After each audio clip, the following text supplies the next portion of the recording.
While cleaning his home, Keanu Reeves discovers a dusty old letter from the teacher who once changed his life. The message inside is just one haunting line. Acting is not about being loved, it's about touching hearts. But when Keanu sets out to honor his mentor, what he uncovers will test the very meaning of that truth. Before we continue this incredible story, let us know where you're watching from.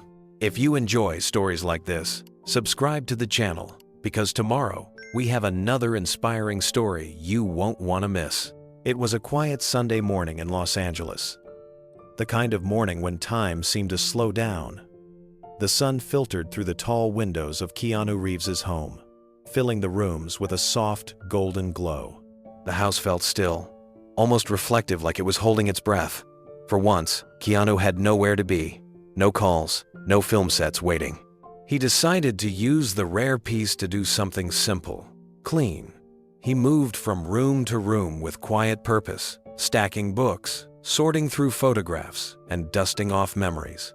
The walls were lined with moments from his life, a guitar leaning beside an armchair, a framed movie poster from his early career, a few awards tucked humbly on a shelf. But there were also traces of the person behind the fame. Letters from fans, a small photograph of his sister Kim, a worn-out jacket he refused to throw away. As he worked his way through an old study, Keanu paused in front of a wooden shelf that had clearly been forgotten. Dust had gathered thickly on the edges, and a faint scent of cedar still lingered from the years before. The shelf held stacks of paper, boxes, and a few items from his early acting days scripts, with handwritten notes, film reels, and small souvenirs from long-forgotten shoots.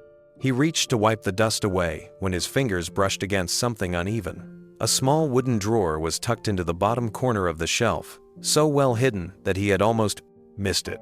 The handle was stiff, resisting slightly when he tried to pull it open. For a moment, he hesitated. He didn't remember ever using this drawer, but curiosity nudged him forward. He gave it a gentle tug, and it creaked open with the sound of time unlocking itself. Inside lay a small bundle of letters, neatly tied with a fading blue ribbon. The sight of real handwritten letters felt almost sacred in an age of digital noise. Keanu sat down on the nearby chair, carefully lifting the bundle into his hands. The paper was fragile, yellowed with age, and carried the faint scent of ink and time. As he untied the ribbon, one envelope slipped loose and fell into his lap.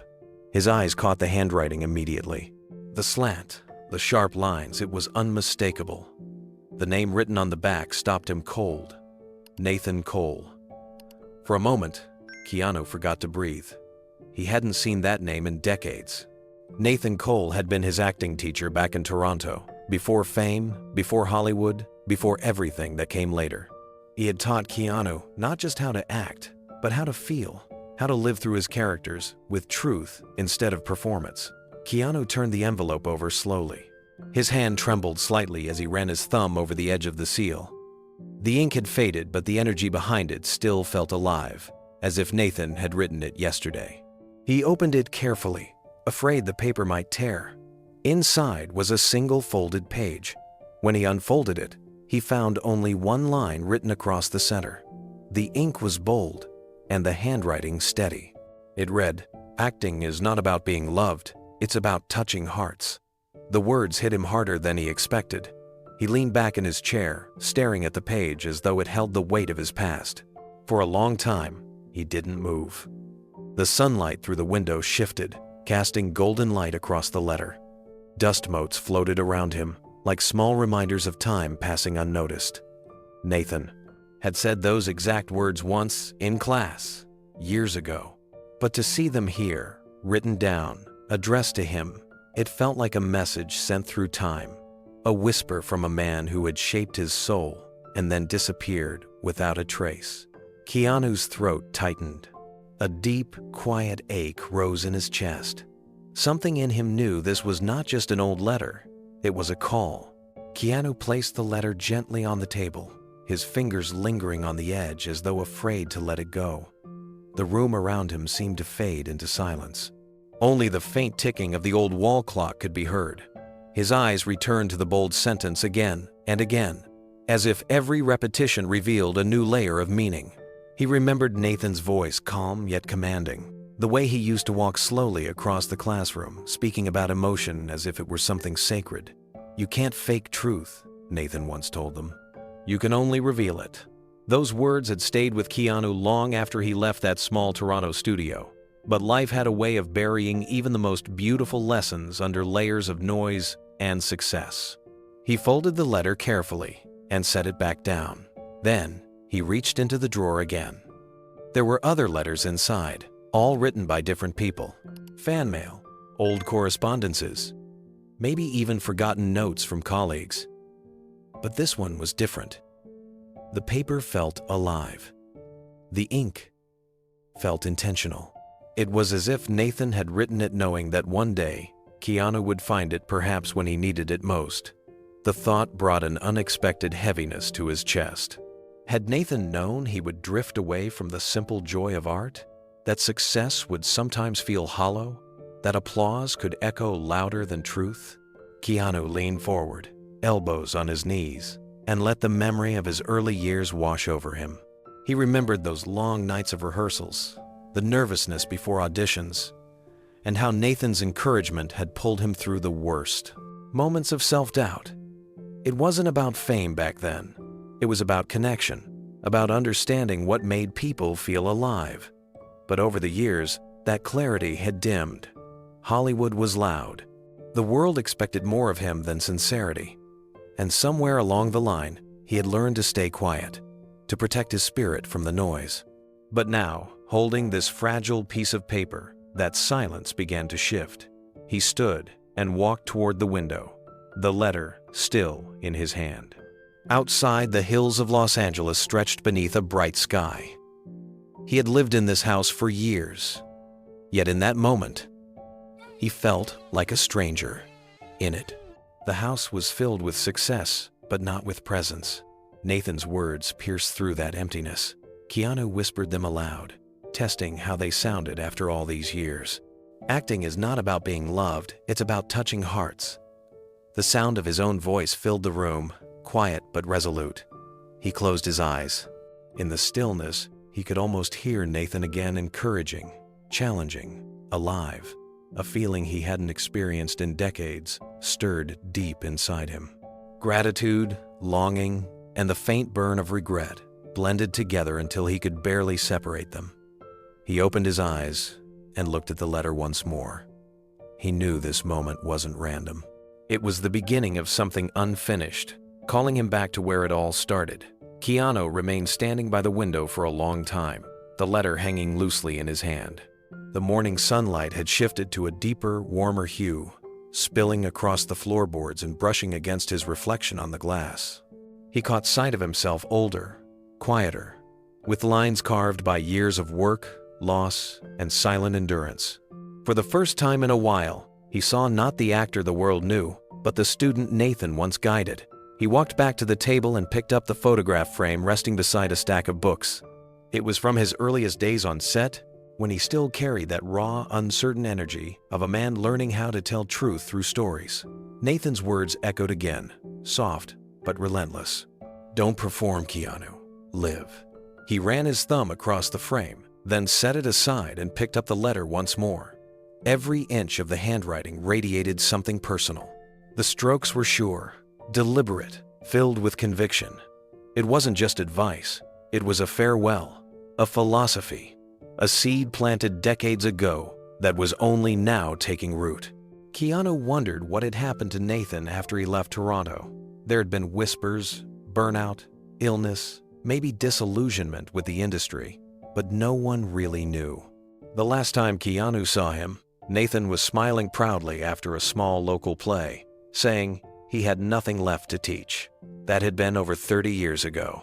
And now, this letter appeared like a message delayed by fate. He placed it back inside its envelope, pressing down the flap gently, but the words stayed imprinted on his mind. Touching hearts. The phrase seemed to pulse in his chest like a heartbeat. He sat back down, exhaling slowly, as if something invisible had been lifted off his shoulders. Around him, the quiet hum of the house returned, the faint breeze brushing the curtains, the creak of old wood settling.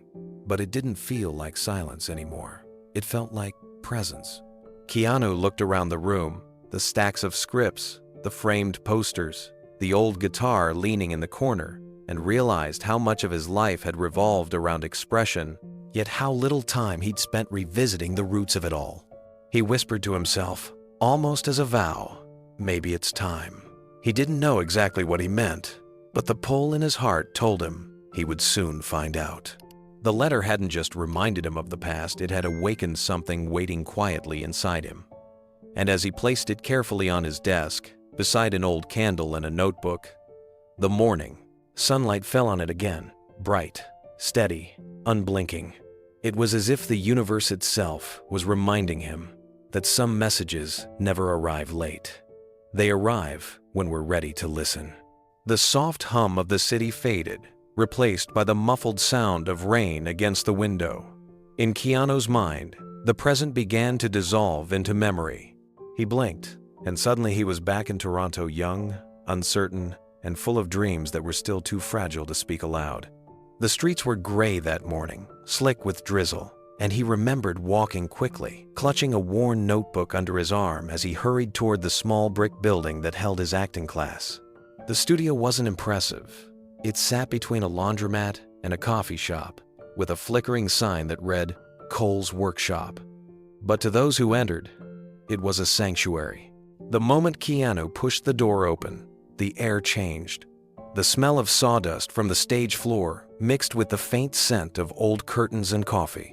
A dozen folding chairs were set in a circle, and at the center stood a man whose presence filled the room before he even spoke. Nathan Cole. Nathan wasn't a typical teacher. He didn't believe in rules or scripts. His hair was streaked with gray, though he couldn't have been much past 40. His clothes were worn, his shoes scuffed, but his eyes carried fire. He spoke not to instruct, but to awaken. Forget what they taught you about acting, he'd told the class on the first day. Forget about fame, about applause. Our job isn't to entertain, it's to tell the truth. That sentence changed everything for Keanu. In those early days, he struggled. He was shy, often overthinking every line, trying to be perfect. He'd stand on that small stage, hands trembling, his voice soft, his heart racing. And Nathan would watch him closely, never criticizing, never mocking. Instead, he'd walk up slowly and ask one simple question. What are you afraid of right now? The first time Keanu heard it, he froze. No one had ever asked him that before. He didn't know how to answer. The room had gone silent, the air heavy with expectation. After what felt like an eternity, he whispered, failing. Nathan nodded as if that was exactly what he wanted to hear.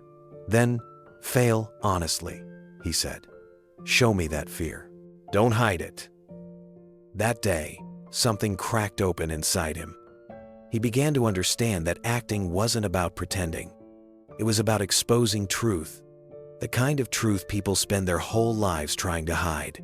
One evening, during a rehearsal, Keanu was performing a monologue from a play about grief. His voice faltered halfway through. He tried to push through, but the words caught in his throat. Frustration rose in him, until tears burned his eyes. He turned away, embarrassed, ready to apologize. But before he could, Nathan stepped forward and gently placed a hand on his shoulder. Don't run from it, he said softly. This is where the truth lives. Keanu stood there, trembling, tears beginning to fall. And for the first time, he didn't fight them. The rest of the class watched in silence as Keanu stood under the dim studio lights, tears streaking down his face. Nathan didn't move, didn't interrupt. He simply waited, his hand still resting on Keanu's shoulder. The air felt electric, charged with something real. Then, softly, Nathan whispered, "That's it. That's truth. Don't perform your pain, let it breathe." Keanu finished the monologue in a voice that broke and wavered but carried something raw, something human. When it ended, no one clapped. Nathan never allowed applause in his classes. He believed that validation was poison to authenticity. Instead, he nodded and said, "Now you've stopped acting. You've started feeling." That lesson stayed with Keanu like an invisible mark. It wasn't about pretending to be someone else. It was about finding the parts of himself that already knew loss, love, and hope. Nathan used to say, "Every great performance is an act of healing. You're not fixing the audience, you're fixing yourself in front of them." Weeks turned into months, and Keanu grew under Nathan's guidance. The studio became his second home. The floorboards creaked with their laughter and frustration, their shared hunger to be better. They'd rehearse late into the night, taking turns performing scenes, sometimes arguing fiercely over choices. But no matter how difficult the exercise, Nathan's presence grounded them. He demanded emotional honesty, but offered compassion in return. Keanu remembered one particular night more vividly than the rest. The power had gone out during a storm, and Nathan decided they would keep working anyway. He lit a few candles, their small flames dancing in the darkness. "Now," he said, "act without being seen." The students hesitated, unsure of what he meant. Nathan explained, "If you can move someone's heart without them seeing your face, you've found truth." In that candle-lit room, Keanu performed again. This time, not for approval, not for the eyes watching, but for the silence between them. He felt every word instead of thinking about it. When he finished, Nathan smiled faintly and said, "Now you understand." Those nights shaped him more than any movie ever could. Sometimes, after class, Nathan and Keanu would sit outside the studio, sharing quiet conversations over coffee. Nathan never asked about Hollywood or ambition. Instead, he asked about humanity. "What breaks your heart, Keanu?" he once asked. The question caught him off guard. Keanu thought for a moment and replied, "When people stop believing they matter." Nathan nodded. "Then that's your purpose," he said. "Every actor needs one." It wasn't until years later that Keanu realized how deeply those words had rooted themselves inside him. Nathan wasn't teaching performance. He was teaching empathy. And though the young Keanu couldn't have known it then, those lessons would guide every choice he made in life, from the characters he played to the kindness he offered others. Nathan's class wasn't just about acting. It was about becoming human again. As the months passed, Nathan's studio became more than a classroom. It was a refuge for the broken, a workshop for the brave, and a confessional for souls learning how to speak. Every student carried something fragile inside them, and Nathan had a way of finding it without asking. For Keanu, it was the quiet fear of not being enough, of being seen and still not being understood. Nathan saw it in him immediately. One day, after class, Nathan found Keanu sitting alone, staring at the rain-soaked street outside. Without a word, he pulled up a chair and sat beside him. For a long moment, neither spoke. Then Nathan said, "You know, the world will always try to make you smaller. They'll praise you when you please them and forget you when you stop. Don't let their noise decide your worth. Promise me something." Keanu looked up, waiting. "Promise me," Nathan said gently, "that you'll never chase being loved, chase being real." Keanu nodded. It wasn't a student agreeing to a teacher, it was one heart promising another. But like all seasons, that time came to an end. One morning, the students arrived at the studio to find the door locked and a handwritten note pinned to it. It simply read, "The stage is yours now. Keep telling the truth." No one knew where Nathan went. Some said he'd retired to the countryside. Others believed he had grown tired of the industry's corruption and left quietly, refusing to let it swallow him. Whatever the reason, he was gone. Keanu returned to that empty building once more, weeks later. He stood outside, hands in his pockets, staring through the dusty glass. The chairs were still arranged in a circle. The chalkboard still bore the faint words Nathan had written during their last class. "If you ever forget why you started, look for me in your silence." The rain began to fall, the same kind of gentle drizzle that had accompanied so many of their classes. Keanu didn't move. He just stood there, letting the cold drops soak into his jacket. Somewhere deep inside, he felt a quiet shift, a promise that he would carry those lessons forward, even if he never saw Nathan again. And in that silence, He thought he heard the echo of Nathan's voice, steady, timeless, and true. Don't act to impress, act to heal. Years would pass before Keanu truly understood the meaning of that sentence. But that day outside the old studio, drenched in rain and memory, he made an unspoken vow. He would live every performance and every kindness as a continuation of his teacher's legacy. Evening light bathed the city in soft amber as Keanu sat on his porch, the letter resting on his knee. He had read it so many times that the words were already etched into his mind. But still, he unfolded the page once more. The paper crackled under his fingers, fragile yet enduring. He traced the ink with his thumb, feeling the texture of each letter, as if that could somehow bring Nathan back. He had faced thousands of scripts in his life, yet none had moved him like this single sentence. It wasn't written for an audience, nor to impress anyone. It was written for truth, and that truth now echoed in the hollow spaces of his heart.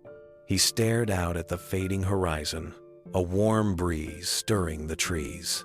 Questions swirled in his mind like restless birds. Why had Nathan written this letter? Was it meant for him alone? Or had Nathan sent it to all his former students? Did he ever know what became of them? What became of Keanu himself? The mystery unsettled him.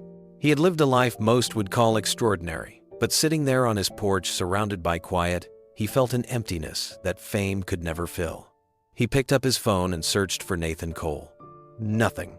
No recent news, no articles, no sign of life. He refined the search, adding Toronto, acting coach, teacher. Still nothing but scattered mentions from decades ago. A few old playbills, an outdated interview from the 80s, and one grainy photo of Nathan standing beside a young group of students. Keanu recognized his own face among them.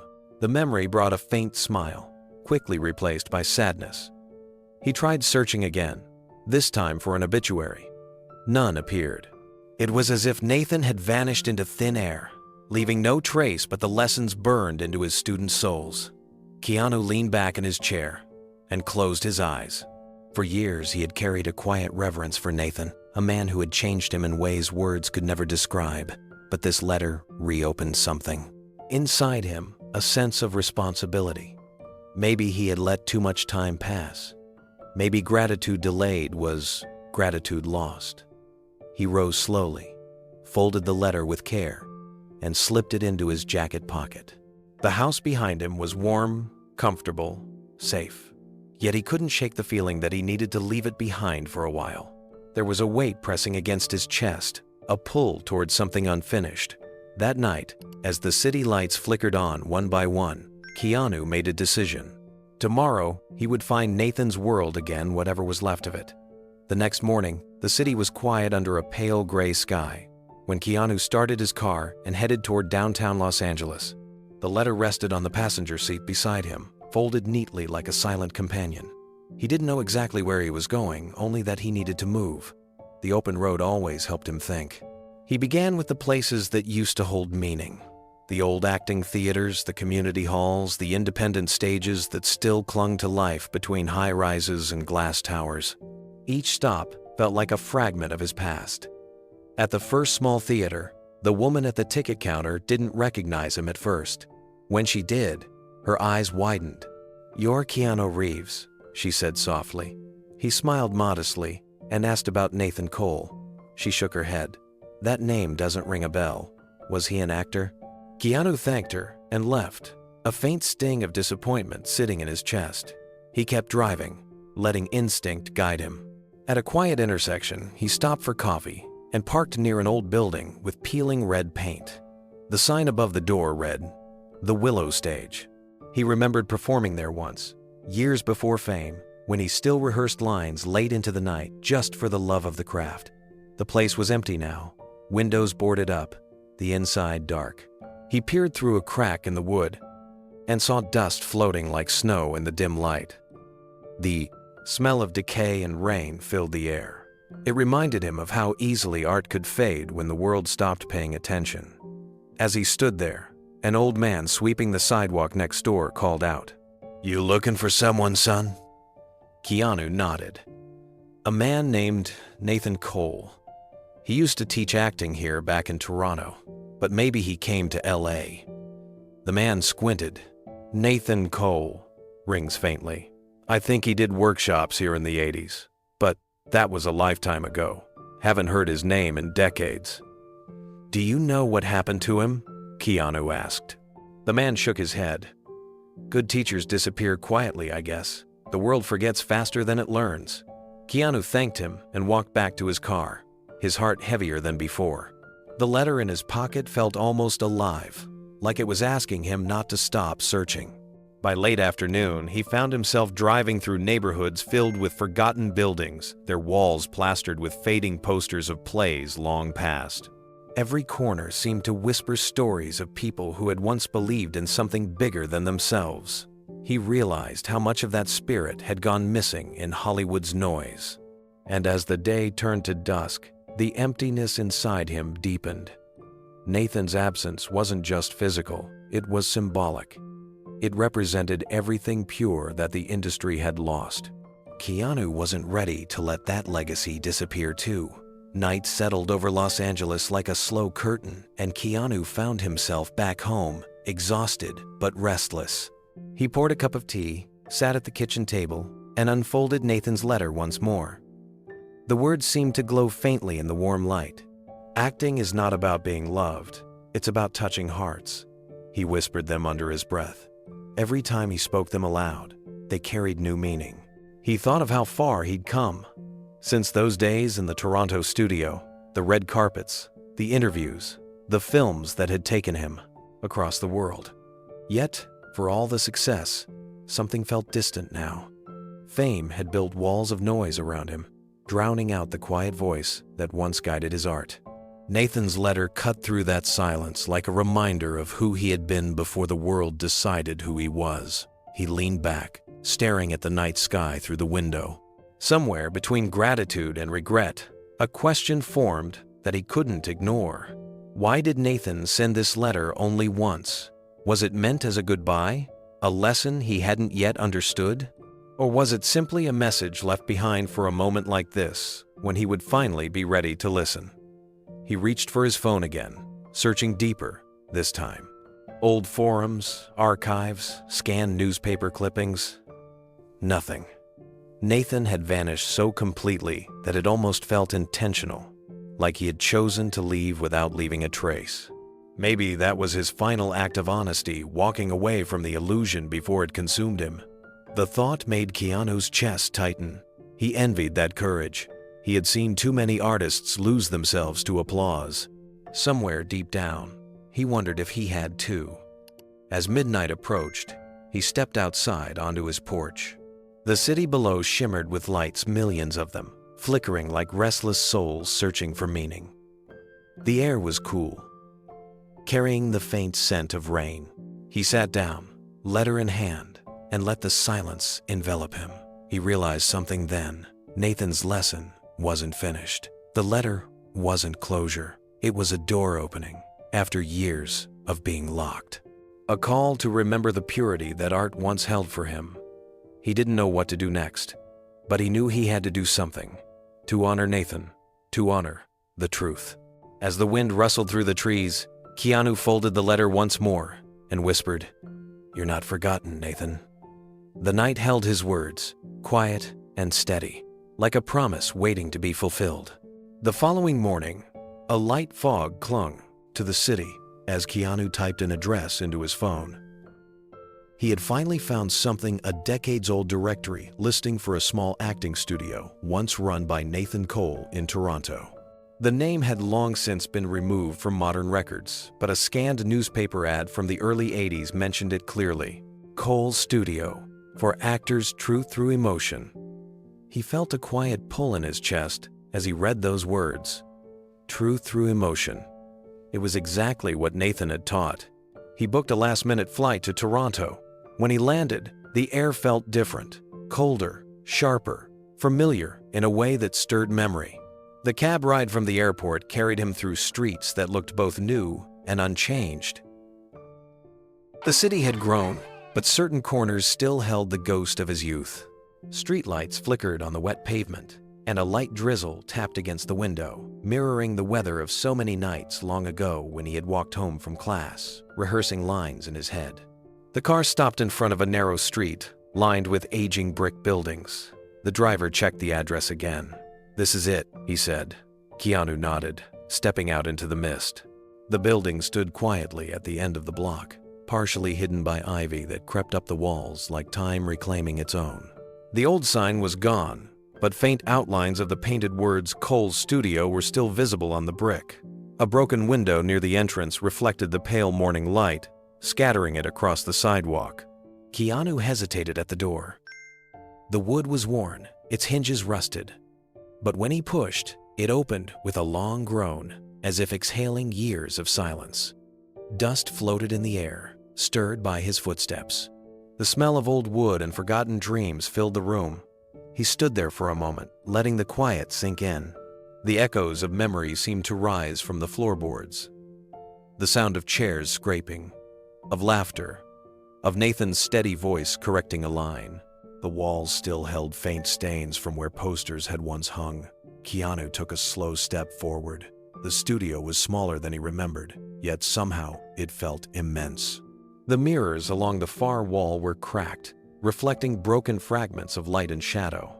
A single spotlight hung from the ceiling, its wire frayed but still swaying gently as if stirred by an unseen hand. He walked deeper into the room, each step creaking underfoot. His breath misted slightly in the cold air.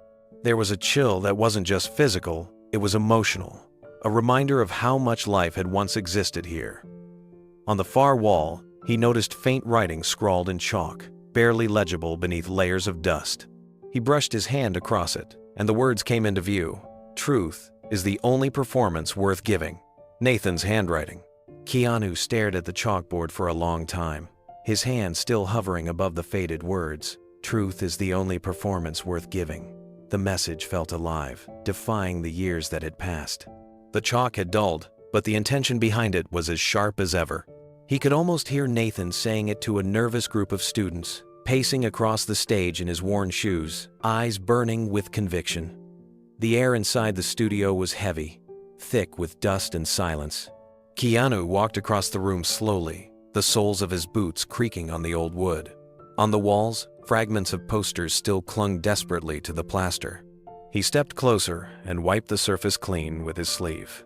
Beneath the grime, faint images appeared: students in costume, handwritten titles of old plays. The Cherry Orchard, Death of a Salesman, A Streetcar Named Desire. These were the productions that once defined his youth, the same pieces Nathan had used to teach them how to feel instead of act. In the corner, a shelf leaned precariously against the wall, half collapsed. Keanu knelt to lift a stack of papers that had spilled onto the floor. Most were blank, yellowed by age, but a few bore scribbles of notes, written in Nathan's distinct hand directions. Fragments of thought. Let the silence carry meaning. Emotion doesn't need permission. The truth is what survives when technique fades. Keanu smiled faintly. Even in these fragments, Nathan's wisdom lingered. He looked around and noticed something else near the stage. An old piano, covered in a tarp and coated with dust. He pulled the tarp away and brushed the keys. They responded with a soft, brittle tone. The sound filled the empty space, lonely but beautiful. He sat for a moment, pressing a few random notes, letting them echo against the cracked mirrors. Each sound carried a memory voices rehearsing, the sound of applause, the sharp clap of Nathan's hands calling for attention. The room had aged, but it wasn't dead. It still held the heartbeat of every dream that had once lived there. Keanu stood again, feeling something shift deep within him. He could almost see his younger self on that stage, uncertain and raw, standing under Nathan's gaze. He could hear the man's voice, gentle but firm. "Don't pretend to cry, Keanu. Just remember the moment when you really did and let it hurt." He turned toward the back of the room, where a small door hung half open. Curiosity urged him forward. Inside, dust coated everything: a few wooden stools, old paint cans, and a metal filing cabinet streaked with rust. He reached for the top drawer, tugged it gently, and it slid open with a metallic scrape. Inside were stacks of faded photographs. Most were too damaged to recognize, but one near the bottom caught his attention. It was clearer than the rest, sealed in a plastic sleeve. Keanu held it up toward the light, and his breath caught. It was a class photo. Nathan stood at the center, smiling proudly, surrounded by his students. And there he was, young Keanu, laughing, carefree, full of hope. Keanu's fingers trembled as he studied the photograph under the dim light filtering through the broken window. Time had yellowed the edges, but the faces were still clear. There was Nathan in the middle, standing tall with that familiar spark in his eyes. Around him were the students who had once filled the room with laughter and dreams. Mara, Eli, Lydia, and himself, a young man with messy hair and a shy, uncertain grin. The photo was dated 1985. Beneath it, Nathan had written in blue ink, "To those brave enough to be honest." Keanu felt something tighten in his throat. He traced the outline of Nathan's face, remembering the way his mentor used to clap his hands together before every class and say, "Let's find the truth today." That voice still echoed somewhere inside him. He could almost hear it bouncing off the walls even now. He turned the photograph over. On the back, faint handwriting appeared, Nathan's again. "If you find this, it means you're still searching. Good. Never stop." The message hit him like a quiet lightning strike. Nathan had left it intentionally, a breadcrumb across time. He had known someone, perhaps Keanu himself, would return one day. The realization filled him with both gratitude and sorrow. He stood in the center of the old studio and let the silence envelop him. Dust floated like slow snowflakes in the light, and for a moment, the years seemed to collapse. He imagined the laughter again, the shuffle of chairs, the nervous energy before a scene. He saw Nathan moving across the stage, guiding them, believing in them. It was as if the ghosts of the past were breathing all around him, alive through memory. Kneeling, Keanu pressed his hand against the wooden floor. It felt cold and rough beneath his palm, but there was something sacred about it, a sense of connection that words couldn't describe. He closed his eyes. "Thank you, Nathan," he whispered. When he finally stood, he carefully slid the photograph into his jacket pocket. The letter and the photo now rested together, two pieces of a story waiting to be completed. He looked around the studio one last time before walking to the door. At the threshold, he paused and glanced back. Sunlight streamed through the cracks in the roof, landing perfectly on the chalkboard where Nathan's words still faintly glowed. "You're right," he murmured. Then, he stepped outside, pulling the door shut behind him, leaving the studio in silence, but not in darkness. That night, Keanu sat at his desk, the letter and the photograph side by side beneath the warm glow of a lamp. Outside, the city hummed faintly in the distance, but inside his home, the silence carried weight. He looked at the faces in the photograph, those bright, hopeful eyes from a different lifetime. Mara Jensen, Eli Turner, Lydia Cho, and so many others whose names stirred long-buried memories. Each face was a story, each smile a promise they had once made to themselves. He leaned back in his chair, running a hand through his hair. Time had scattered them all in different directions. Some had gone on to become successful actors. Some had left the stage for quieter lives, and some had simply vanished into the ordinary flow of time. Yet, staring at that picture, Keanu realized that they had all shared something sacred, once a belief in truth, the same truth Nathan had dedicated his life to teaching. He picked up the letter again, rereading the single sentence. "Acting is not about being loved, it's about touching hearts." Those words had started this entire journey, and now, looking at Nathan's photograph, he understood that this message wasn't meant to sit quietly in a drawer. It was meant to live on, to move people, the way Nathan always wanted. The idea came to him slowly, like a spark catching fire. Not a film, not a press conference. Something smaller, purer. A performance. A single evening dedicated to the man who had shaped them all. It didn't need cameras or fame. It only needed heart. Keanu smiled faintly. He could almost hear Nathan teasing him for overthinking it. Don't make it perfect, Keanu. Make it honest. He opened his laptop and began searching for his old classmates.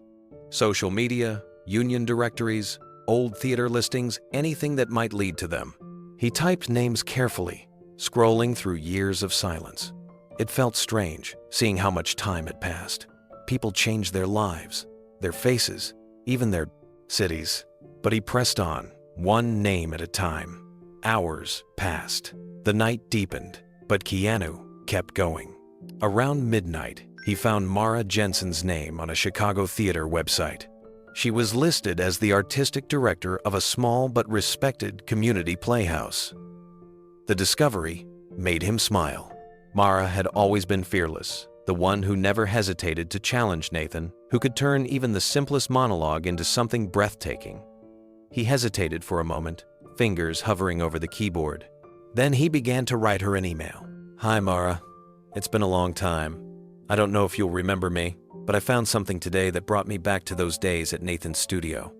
He paused, staring at the blinking cursor.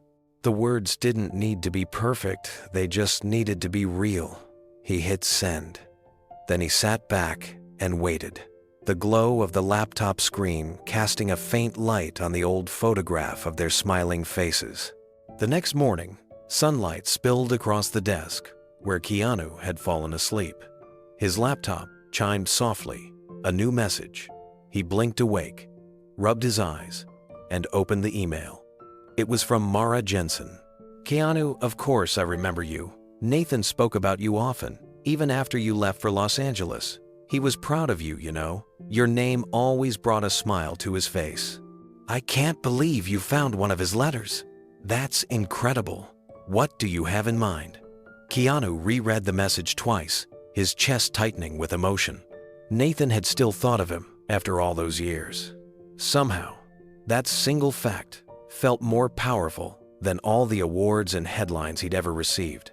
He replied immediately, his fingers moving fast. I want to honor him.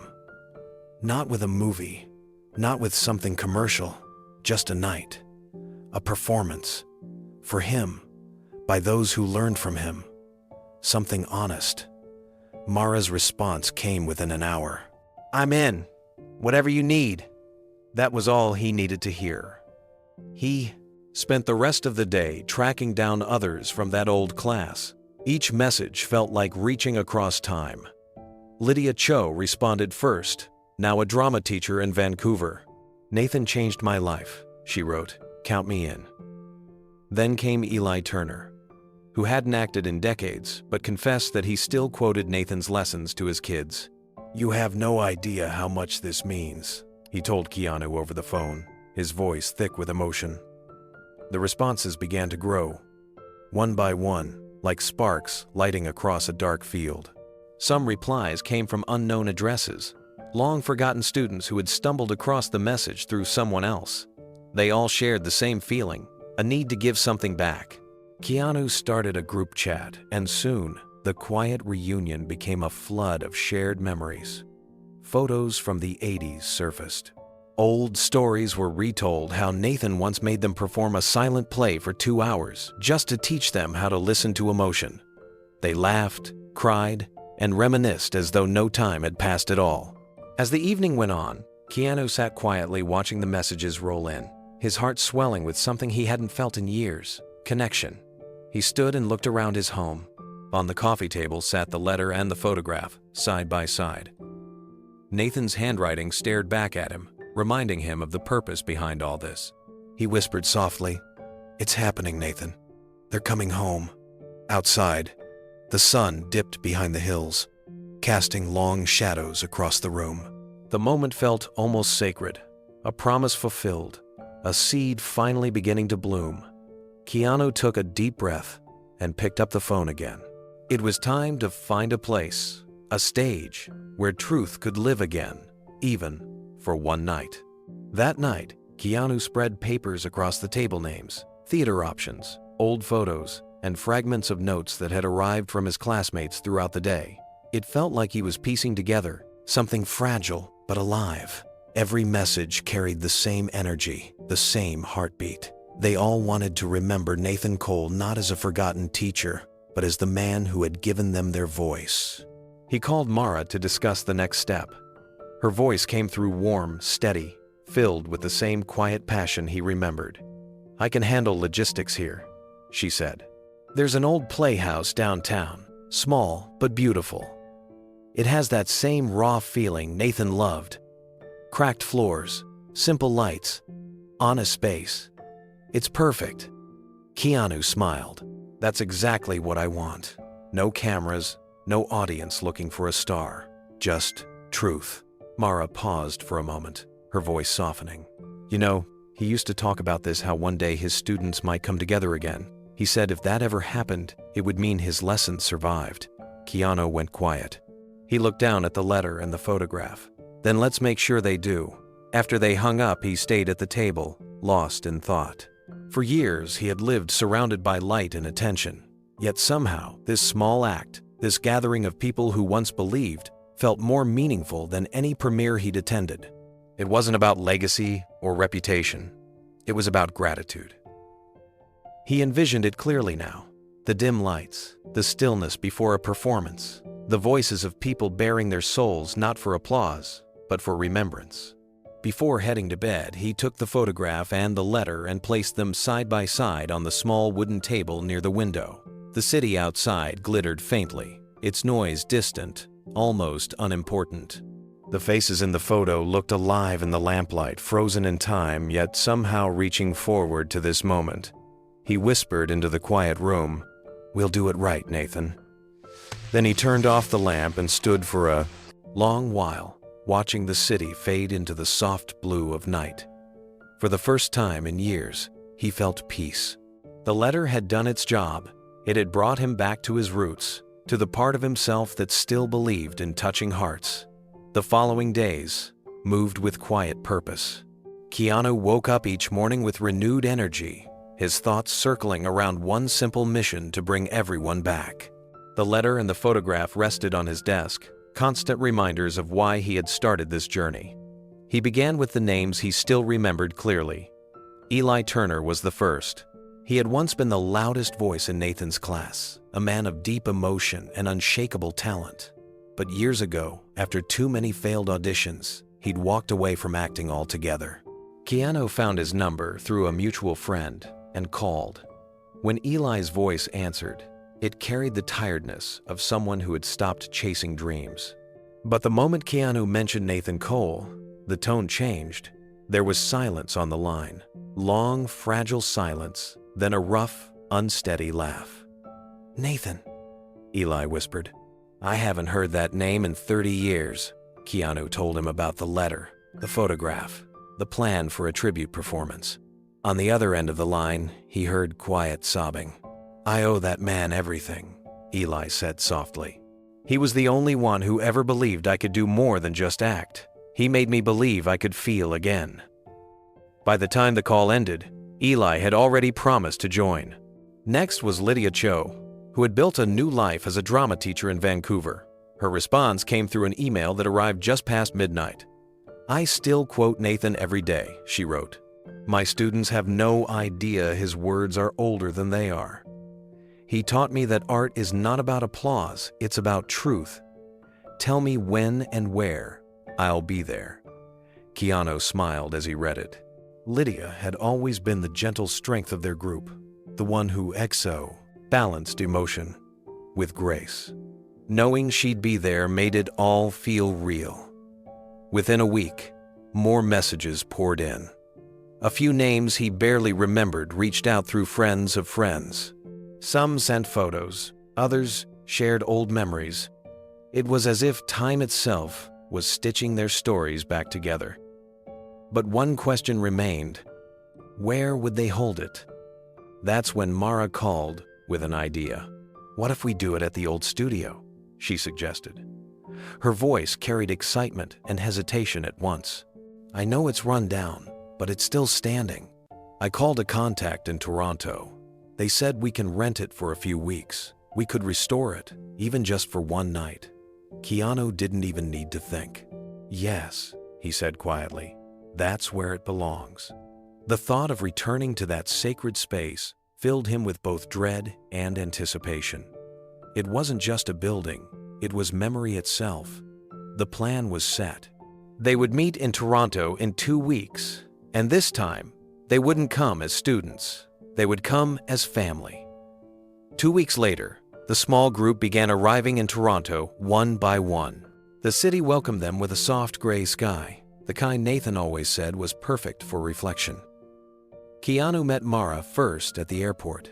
She looked almost the same as he remembered: sharp eyes, confident posture, but now with a quiet warmth in her smile. When they hugged, it felt less like a greeting and more like the closing of a long, unfinished chapter. From there, they drove straight to the studio.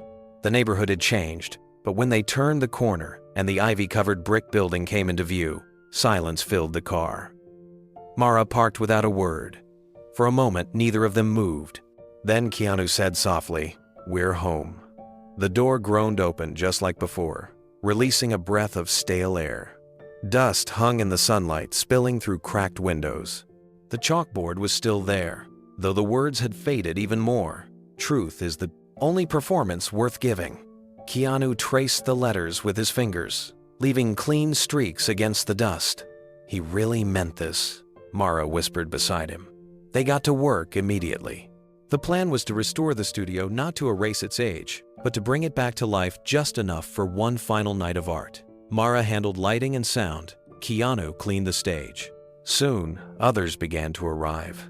Lydia walked in next, carrying a box of old scripts. She froze at the sight of the room, tears already forming. "It smells exactly the same," she said, laughing through the emotion.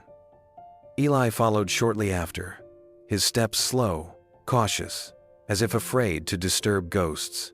When he saw Keanu, he grinned and shook his head. "You really did it, man," he said, pulling him into a hug. Nathan would lose his mind if he saw this. By afternoon, the studio buzzed with movement. Ladders leaned against the walls, buckets of paint sat open, and music played from someone's phone. They scrubbed the floors, patched holes, and replaced a few shattered panes of glass. Every task carried laughter, conversation, and stories about Nathan, his quirks, his impossible standards, his compassion. At one point, Mara uncovered a stack of old flyers and held one up. It was for A Streetcar Named Desire, their first performance together. The corners were frayed, the ink fading. "Remember this night?" she asked. Eli laughed. "How could I forget?" Nathan stopped the show halfway through because he said we were lying. Lydia chuckled. "And then he made us redo the entire act barefoot so we'd feel the floor." Keanu smiled quietly, remembering that night too. Nathan had been right. It had made them better. The air felt alive again. As the days passed, the abandoned studio began to change. What once looked forgotten now felt reborn. The cracked mirrors were cleaned until they caught light again. The floors, once covered in dust, gleamed faintly under the soft glow of string lights that Mara had hung from the rafters. Every small repair carried meaning, as if each brushstroke and hammer tap was an act of gratitude toward Nathan. In the evenings, after long hours of work, they would sit on the edge of the stage, drinking coffee and sharing memories. The laughter came easily. Lydia told stories about her students repeating Nathan's old sayings without knowing their origin. Eli admitted he still kept a monologue Nathan had once written just for him. Mara, always the practical one, said quietly, "It feels like he's watching." Keanu nodded. "He is. Every time we tell the truth, he's here." They decided the performance would be small, just one night, one audience made up of friends, families, and former students. There would be no publicity, no media, no spectacle, only honesty. Each person would perform a short piece inspired by Nathan's lessons, scenes about courage, love, loss, and forgiveness. On the final day before the show, Keanu arrived early. The studio was empty except for a faint scent of paint and wood polish. Morning light streamed through the window, cutting across the stage. He stood there alone, eyes closed, listening. The quiet hummed with invisible energy, like the heartbeat of something bigger than all of them. He walked slowly to the center of the stage, placed his hand on the floorboards, and whispered, "We did it, Nathan. We brought it back." When the others arrived, they rehearsed without pressure, laughing through mistakes, encouraging one another, like the students they once were. There was no competition, no ego, only unity. By the time night fell, the studio glowed with warmth. Candles lined the back wall, the chairs were neatly arranged, and a small hand-painted sign hung above the entrance, for Nathan Cole, the teacher who taught us to feel. Keanu stood by the doorway, watching his friends finish the final touches. For the first time in decades, he didn't feel like a celebrity or a performer. He felt like a student again, grateful, humbled, and deeply alive. As he looked around at the faces illuminated by candlelight, he knew this wasn't just a reunion. It was healing. And in that moment, surrounded by laughter and light, Keanu Reeves felt 25 again, chasing truth, not perfection. The day of the performance arrived quietly, with the kind of stillness that usually comes before something extraordinary. The studio smelled of fresh paint and polished wood, the air carrying that rare mix of nervousness and peace. Everyone moved with quiet purpose, adjusting lights, straightening chairs, testing microphones, and setting out programs printed simply, with Nathan's name at the top. Keanu was at the front of the stage, helping Mara adjust the spotlight, when the door creaked open behind them. It wasn't unusual. People had been coming and going all morning, but something about this sound made Keanu pause. He turned instinctively, expecting to see another classmate. Instead, an elderly man stood in the doorway. He was tall, but slightly stooped, his frame thin, his clothes simple. His hair was silver, neatly combed, and his face carried the deep lines of time and experience. For a heartbeat, no one moved. The man's eyes scanned the room slowly before settling on Keanu. The air seemed to stop moving. Keanu's breath caught in his chest. His voice came out barely above a whisper. "Nathan?" The man smiled, soft and unmistakably familiar. "Hello, Keanu." The hammer in Mara's hand slipped and hit the floor, the metallic clang echoing through the studio. Lydia gasped. Eli froze mid-step. The entire room fell silent. Keanu walked forward slowly, as if afraid the image before him might disappear if he moved too quickly. But when he reached out and touched the man's shoulder, the warmth of real life met his hand. Nathan Cole was standing there, alive, in the very place where his spirit had never really left. Keanu's eyes filled instantly. He pulled Nathan into an embrace, the kind that carries years of words left unsaid. Nathan patted his back gently, his voice calm, steady, like it had always been. "It's been a long time, hasn't it?" Keanu nodded, unable to speak for a moment. "We thought you were gone," he finally managed. Nathan chuckled softly. "In a way, I was. I left this world behind for a quieter one. But I suppose life has a way of calling you back when there's something left unfinished." The others gathered around, still stunned. Lydia's eyes were wide with tears. Eli kept shaking his head. Mara covered her mouth, whispering, "I can't believe it." Nathan looked at each of them slowly, his smile deepening. "You've all grown so much. I wasn't sure I'd ever see you again." Then his gaze fell to the small sign at the back of the room. "For Nathan Cole, the teacher who taught us to feel." His eyes softened even more. "So this is what you've been doing?" Keanu nodded, voice trembling. "For you." Nathan's eyes lingered on the stage as he took a few slow steps inside. The light from the window caught his face, revealing the years that had passed, but there was still something unmistakable in his expression, the same spark that had once filled the room with life. He ran his fingers along the back of one of the chairs, his touch careful, almost reverent. "It hasn't changed much," he murmured. "Still smells like dust and truth." The group laughed softly, the tension easing just enough for them to breathe again. Mara approached him first. "Nathan, where have you been all this time?" He smiled gently. "After I left the industry, I moved north. Small town, quiet people. I teach children now just for fun. No grades, no pressure. I couldn't stay in this business anymore. Too many egos, too little heart. I wanted to remind myself why I started. Eli wiped his eyes discreetly. You just disappeared. We came one day, and you were gone. Nathan nodded slowly. I know. I'm sorry for that. I should have said goodbye. But I was losing faith in what I loved most. When art becomes noise, silence is the only way to hear again. His words fell into the still air like a prayer. No one spoke for a long moment. Finally, Keanu stepped closer, holding out the letter he'd kept folded in his jacket pocket. I found this, he said softly. In an old drawer. It brought me back here. Nathan took the letter, his hands trembling slightly as he unfolded it. The sight of his own handwriting made him smile faintly. I remember this, he said. I wrote it one night after class, but I never sent it. I guess I hoped the right person would find it someday. Keanu nodded, eyes glistening. It found me when I needed it most. Nathan looked up, his gaze steady. Then it did its job. Lydia wiped a tear, her voice breaking. We thought you were gone forever. We wanted to honor you tonight, to show you that what you taught us still matters. Nathan smiled again, that same quiet pride they all remembered. You've already honored me by remembering. He turned in a slow circle, taking in the repaired walls, the cleaned mirrors, the candles waiting to be lit. You even fixed the lights, he said, chuckling. You were never very handy, Keanu.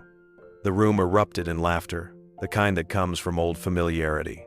For a few minutes, it felt like time had folded in on itself, like they were all back in that same class, full of hope, full of truth. Then Nathan's voice softened. I can't stay long. I'm too old for big stages now. But I'd like to watch. One last time. Keanu placed a hand over his heart. It wouldn't be right without you. Nathan's smile deepened, and a glint of tears shimmered in his eyes. Then let's make it count.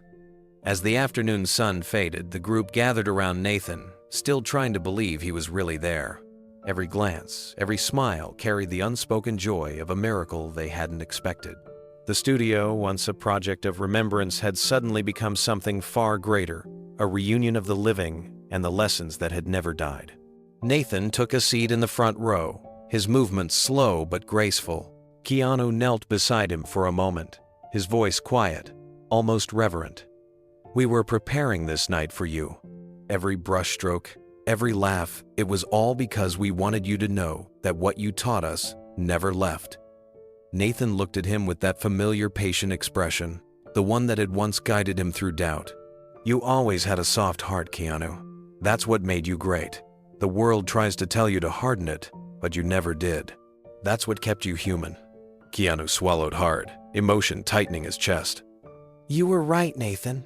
About everything. The fame, the noise, it made me forget for a while why I started. But your letter reminded me that art isn't about being seen. It's about giving something real. Nathan smiled gently. And you did. You gave truth to millions who might never have known your name otherwise. That's all any artist can hope for. Around them, the others listened silently, tears shining in their eyes. Eli reached for Lydia's hand, and Mara wiped her cheeks. Nathan's voice grew softer, almost like a whisper carried by memory. You've all done more than I ever could. You took my small lessons and turned them into something lasting. I left because I thought I failed to protect the purity of what we loved. But seeing this, he gestured around the studio, to the glowing lights and the faces of his former students. I see I was wrong. You carried it with you. Keanu reached into his pocket and pulled out the photograph. He handed it to Nathan, who stared at it for a long time. The young faces smiled up from the past, bright, unbroken, full of possibility. We were so young, Nathan said with a soft laugh. And look at us now, still chasing truth. Keanu's voice cracked when he spoke. We never stopped. Nathan leaned back in his chair, emotion glimmering behind tired eyes. Then my work is done, he said quietly. And in that moment, the room felt full again of memory, gratitude, and the kind of silence that speaks louder than applause. The following morning, the studio came alive again. The walls, once worn and silent, now echoed with energy and purpose. Everyone gathered around Nathan as he sat on a wooden stool near the stage, the soft morning light falling over him like a spotlight meant only for him. His presence grounded the room. Even after all these years, he still carried the quiet authority of a man who understood what art was truly meant to do. Keanu handed him a printed sheet with a tentative plan. "We thought we'd call the show Touching Hearts," he said. "It came from your letter." Nathan smiled. That same knowing look he used to give when a student finally understood a lesson. "Then you've already found the story," he said softly. "It's perfect." They began planning together, moving from idea to structure, from structure to meaning. Every person contributed something personal, a scene, a poem, a moment that shaped them as artists and human beings. Eli chose a monologue about redemption. Lydia wanted to perform a piece she wrote for her students, and Mara volunteered to narrate transitions between acts, weaving everyone's story into one emotional thread. When they asked Nathan if he would direct, he laughed quietly. "You still think I can?" Keanu smiled. "You never stopped." Nathan looked around at their eager faces and nodded. "Then I'll do it. But only if you all promise me one thing don't perform tonight. Live." They all agreed without hesitation. Rehearsals began that afternoon. The studio, though small and old, transformed into a living heartbeat. The lights flickered softly as they practiced under Nathan's guidance. His directing style hadn't changed. He rarely raised his voice, but his presence filled the space. He corrected with gentleness, praised sparingly, and demanded honesty from every line spoken. Eli stumbled through his first scene, his voice uneven.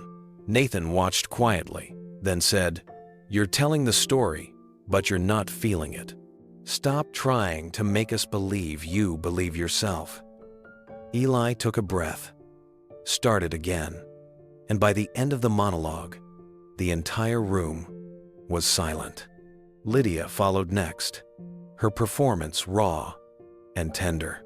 She spoke of children discovering courage on a stage too small for their dreams. When she finished, Nathan whispered, "Beautiful. You've learned how to teach truth." Keanu rehearsed last. He had chosen a piece that Nathan once helped him shape a monologue about loss, forgiveness, and hope. He stood center stage, eyes closed, hands trembling slightly.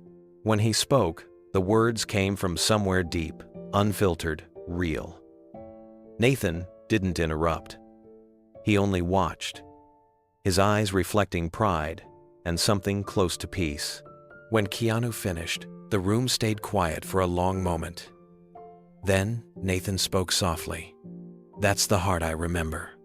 Keanu exhaled, eyes glistening. "I just followed your voice." Nathan smiled. "Then you never really lost it." The following days unfolded in a blur of emotion and purpose. Each morning, the group gathered early, coffee cups in hand, laughter spilling through the open door before the lights even flicked on. It was as if time had folded backward, every one of them younger, lighter, alive, with the kind of purpose that comes when art stops being work and becomes worship. Nathan arrived each day with his worn notebook tucked under his arm. The edges were frayed, the pages filled with years of thoughts and observations. He would sit in the front row, scribbling notes while watching his former students rediscover themselves. Every now and then, he would raise a hand and offer a single sentence that changed everything. "Let the silence speak for you. Don't chase emotion, invite it. Truth doesn't need volume, only courage." Those words worked like alchemy. You could feel them transforming the room. Every gesture, every line, every moment became more honest. At one point during a break, Mara turned to Keanu and said, "Do you realize how surreal this is? It feels like we're back in class. Except this time, we actually understand what he meant." Keanu nodded, glancing at Nathan, who was sitting quietly, watching them with that same soft smile. I think he waited for this moment as much as we did. That evening, they stayed late, rehearsing by candlelight when the overhead bulbs flickered out. The glow gave everything a sacred quality. Their movements slower, their voices softer, their hearts open. Nathan walked among them as they performed, guiding their shoulders, tilting their chins, helping them breathe through emotion rather than hide behind it. When Keanu stepped on stage for his final rehearsal, the entire room seemed to hold its breath. His monologue began in near silence, his voice low and deliberate. "There was a time I thought silence meant I'd lost my way," he began. "But silence is where truth waits to be heard." His eyes glistened as he spoke about loss, about the ache of trying to find meaning in a world obsessed with noise. As his voice cracked near the end, no one dared move. When the last line fell into the air, Nathan rose from his chair and clapped once. Not a performance clap, but a single sound of understanding. "That's it," he said. "That's what you were always meant to say." Keanu lowered his head, breath trembling. "I didn't act, Nathan. I just remembered. That's all art ever is," Nathan replied quietly. "Memory put to rhythm." By the time the rehearsal ended, no one wanted to leave.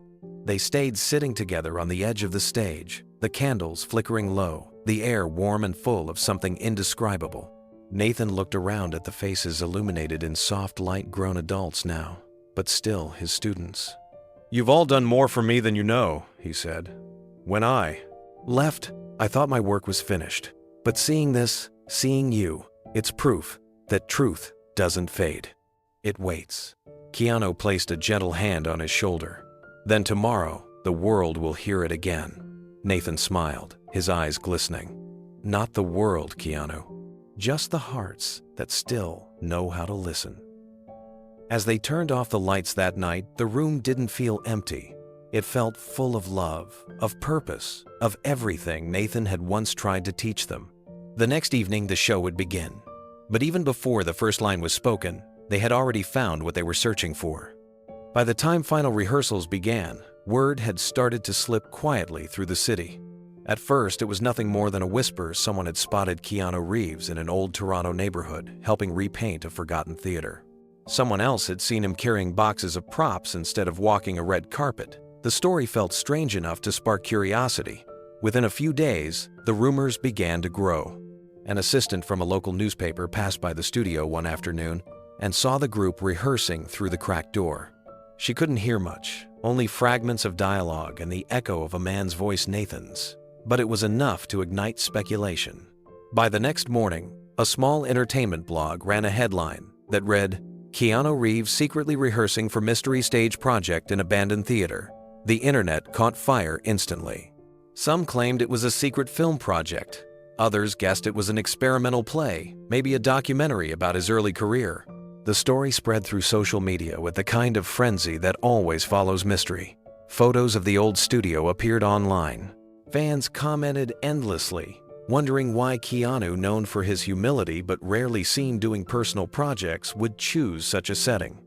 Inside the studio, no one paid much attention at first. They were too focused on preparing for the performance. But the whispers kept growing. Journalists began showing up outside, standing on the sidewalk with cameras and notepads, trying to catch a glimpse through the windows. One evening, after rehearsal, as Keanu stepped outside to grab a coffee, a young reporter approached him. She was polite, holding her recorder close to her chest, her voice steady but curious. "Mr. Reeves," she asked, "can you tell us what you're working on here? People are saying it's a secret project. Is it true you're filming something?" Keanu smiled, calm and kind as always. "No cameras," he said simply. "Then what is it?" she asked again. "Why here, of all places?" He looked at the cracked bricks of the studio behind him, then back at her. "It's not about being seen," he said softly. "It's about remembering someone who taught me to feel." She blinked, almost taken aback by the sincerity in his voice. "Who?" she asked. Keanu gave a small smile. "You'll know soon enough." Then he nodded politely and walked away. The quote hit the internet that night like a spark in dry grass. Within hours, headlines appeared across every platform. "It's not about being seen. Keanu Reeves says he's honoring someone who taught him to feel." The mystery deepened, and with it, the curiosity. Fans began asking one question over and over: who was Nathan Cole? By the next morning, the internet was alive with speculation. Forums, fan pages, and entertainment channels were filled with theories about who Nathan Cole could be. Some thought he was an old Hollywood producer. Others believed he might be a relative or a war hero Keanu was portraying. But those who dug deeper began uncovering fragments of the truth. Someone found an old newspaper clipping from the 1,980 seconds mentioning Cole's studio for actors' Truth Through Emotion. Another posted an archived interview from a forgotten local magazine that quoted Nathan saying, "If an actor wants to matter, they must stop performing and start feeling." Within hours, hashtags began trending. Number Who Was Nathan Cole and number Touching Hearts Project. The small tribute that had begun in silence was now echoing across the internet. Outside the studio, more reporters gathered each day. Photographers lingered on the opposite sidewalk, snapping pictures of Keanu helping Eli carry boxes or Lydia painting a stage backdrop. Every small act, every smile, every quiet gesture became a headline. Mara warned him one evening as they cleaned the stage. "It's getting bigger than we planned, Keanu. The press won't stop." Keanu leaned against the wall, thoughtful but calm. "Let them wonder," he said softly. "But they'll never really understand unless they feel what we're doing. And that's fine. This isn't for them, it's for Nathan." Still, he knew things were changing. The next morning, an article appeared in a national magazine with the headline, "The Teacher Who Taught Keanu Reeves to Feel." The piece quoted stories from former students who had seen the viral clip and come forward to share their experiences. One wrote, "Nathan Cole changed my life. He made me believe that art can heal people. If Keanu is honoring him, then the world needs to listen." Those testimonials spread fast. Teachers, actors, even strangers began posting online about the mentors who had shaped their own lives. It became something more than curiosity. It became a movement about gratitude and legacy. Nathan, who had been quietly reading on an old bench near the window, looked up from a printed article that Mara handed him. "All this fuss," he said with a small chuckle. "I spent my life trying to avoid the spotlight, and now it's shining brighter than ever." Keanu smiled, sitting beside him. "You earned it. People are remembering because you reminded them what matters." Nathan shook his head gently. "No, Keanu, you reminded them. I just planted the seed. You're the one who watered it." Outside, the sound of cameras clicking filled the air. But inside, there was still peace. The group rehearsed through the noise, ignoring the flashes from the windows. They focused on truth, on emotion, on the one thing the world couldn't fake. As the day ended, Nathan called for a break. Everyone gathered near the stage. His voice carried softly through the dim light. "Don't let the noise outside change what you've built in here," he said. "This isn't about spectacle. It's about connection. If even one person walks away tomorrow night, remembering what it feels like to be human, then we've succeeded." The group nodded in quiet agreement. Later that night, Keanu stepped outside, alone. Reporters shouted his name from across the street, but he only smiled politely, offered a small wave, and returned inside. The letter and photograph were now framed on a table near the entrance. The old chalkboard still bore Nathan's handwriting, and above it, Mara had hung a new sign that read, "Tomorrow night, touching hearts." The world might have turned its eyes toward them, but for Keanu and his friends, the purpose hadn't changed. The performance wasn't for the headlines. It was for the man who had taught them all what it meant to feel. The evening arrived like a held breath. The once forgotten studio now glowed beneath soft string lights draped across its wooden beams. Candles lined the aisles, their flames flickering against the restored walls. The air carried that unique quiet that comes before something sacred. The chairs were arranged in neat rows, no more than 50 of them, enough for friends, former students, and neighbors who had come not for spectacle, but for sincerity. Nathan sat in the front row, his silver hair catching the light. He wore a simple dark jacket and held a small program in his hands, the same hands that had once shaped countless performances. His eyes moved slowly over the stage as if trying to memorize every detail. Keanu stood off to the side, dressed plainly, holding the old letter in one hand. His heart pounded, but not from nerves. It was gratitude, rising from a place too deep to describe. Mara approached and whispered, "It's time." Keanu nodded. Together they stepped into the soft light as the audience quieted. Mara opened the evening with a few simple words. "This isn't a show," she said. "It's a thank you to a teacher who showed us how to feel, and to the truth that still lives in every one of us." Applause followed, gentle and respectful. Then the lights dimmed and the first scene began. Eli was the first to perform. His piece was about a man rediscovering hope after losing everything. His voice trembled at first, but as he continued, something inside him ignited. The years of silence and distance melted away. His words filled the space, raw and real. When he finished, the audience sat in silence, too moved to clap. Nathan smiled from the front row, eyes glistening.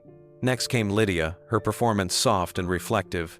She spoke of teaching children to believe in themselves, weaving Nathan's lessons into her story. Her voice carried warmth, the kind that made people lean forward, listening not just with their ears, but with their hearts. Then came Mara's piece, a narrative that tied everyone's stories together, bridging their shared history with the present moment. Her voice was strong, but her expression tender, each word landing like a confession. And finally, it was Keanu's turn. He walked slowly to the center of the stage, letter still in hand. For a moment, he said nothing, letting the silence fill the room. He looked down at the paper, then up at Nathan.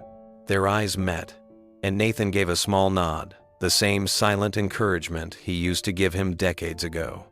Keanu began softly, his tone steady at first. "There was a man who taught me that acting isn't about pretending," he said. "It's about remembering who we are when the masks fall away." The room seemed to shrink around him, every sound fading, except his voice. Keanu unfolded the letter in his trembling hands, the same piece of paper that had started it all. The ink was faded, but the words were still powerful. He looked down for a moment, then read them aloud. "Acting is not about being loved, it's about touching hearts." His voice wavered as he spoke, the truth of the words cutting through him. He looked up again, eyes glistening. "For years, I thought success meant being remembered, but Nathan taught me that the only thing worth leaving behind is how you make people feel.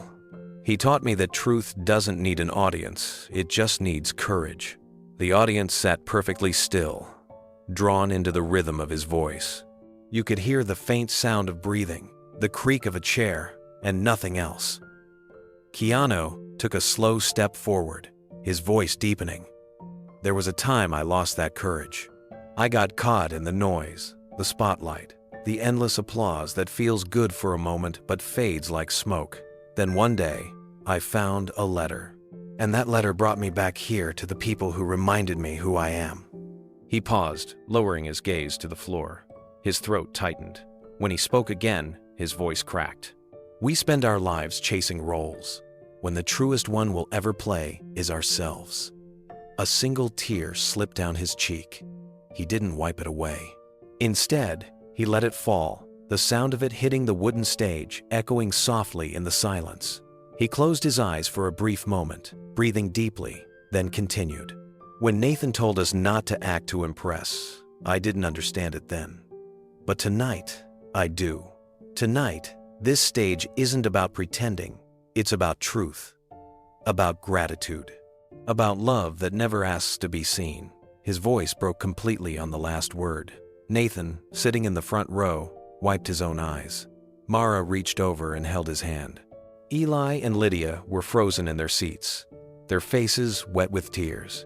Keanu took one last breath and finished with a line that wasn't in the script. "To the man who taught me that silence can be louder than applause, thank you." The final word hung in the air, weightless yet heavy, the kind of silence that holds everything. Then, slowly, the audience rose to their feet. No one clapped at first, it didn't feel right to break the stillness. But then one person began, softly, reverently, and soon the entire room followed. The sound filled the space like a wave of gratitude, not thunderous, but full of love. Keanu stepped back, his head bowed. He glanced at Nathan, who stood shakily, tears shining in his eyes. Their gazes met once more, two souls bound by truth and time. Nathan gave a single nod, the same way he had done so many years before. Keanu smiled through his tears. "You did it, Nathan," he whispered. "You touched hearts." Nathan smiled faintly, whispering back, "No, Keanu, you did." The applause continued, warm and steady, carrying through the night like a heartbeat. And for the first time in years, Keanu didn't feel the weight of expectation or the emptiness of fame. He felt whole, completely, quietly whole. As the lights dimmed, he looked at the letter one last time, folded it gently, and placed it on the edge of the stage. The candlelight flickered across it, reflecting the words that had guided them all. The night had given them more than a performance. It had given them closure, healing, and the rediscovery of what it meant to be alive. For a moment, time seemed to stop. Keanu stood in the center of the stage, the letter still resting at his feet, the weight of silence heavier than any sound. The final words of his monologue still hung in the air like an echo that refused to fade. Then, slowly, someone in the audience stood.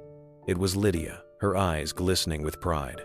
She began to clap softly, her hands trembling.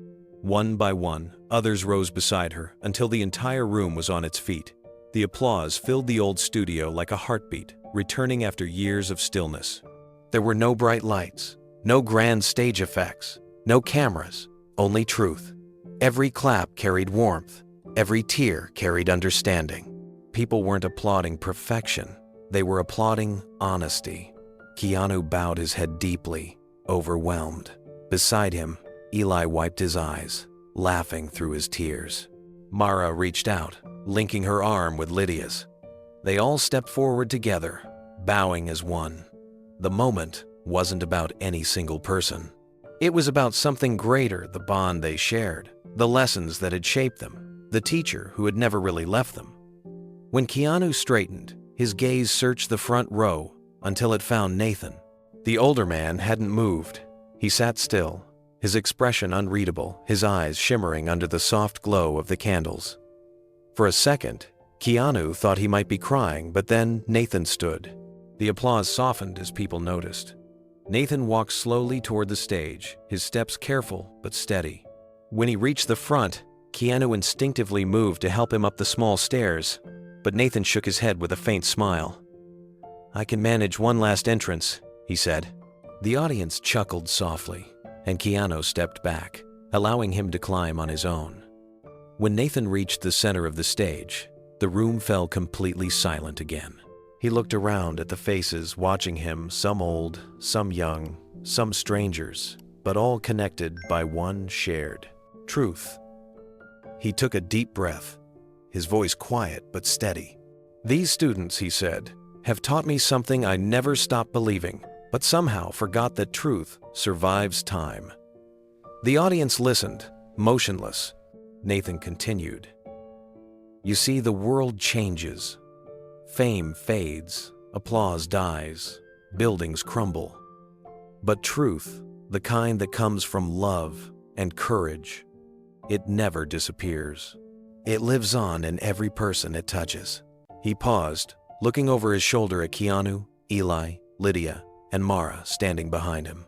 His eyes softened. "These students reminded me of that tonight. And this man," he said, turning toward Keanu, "reminded me why I ever started teaching in the first place."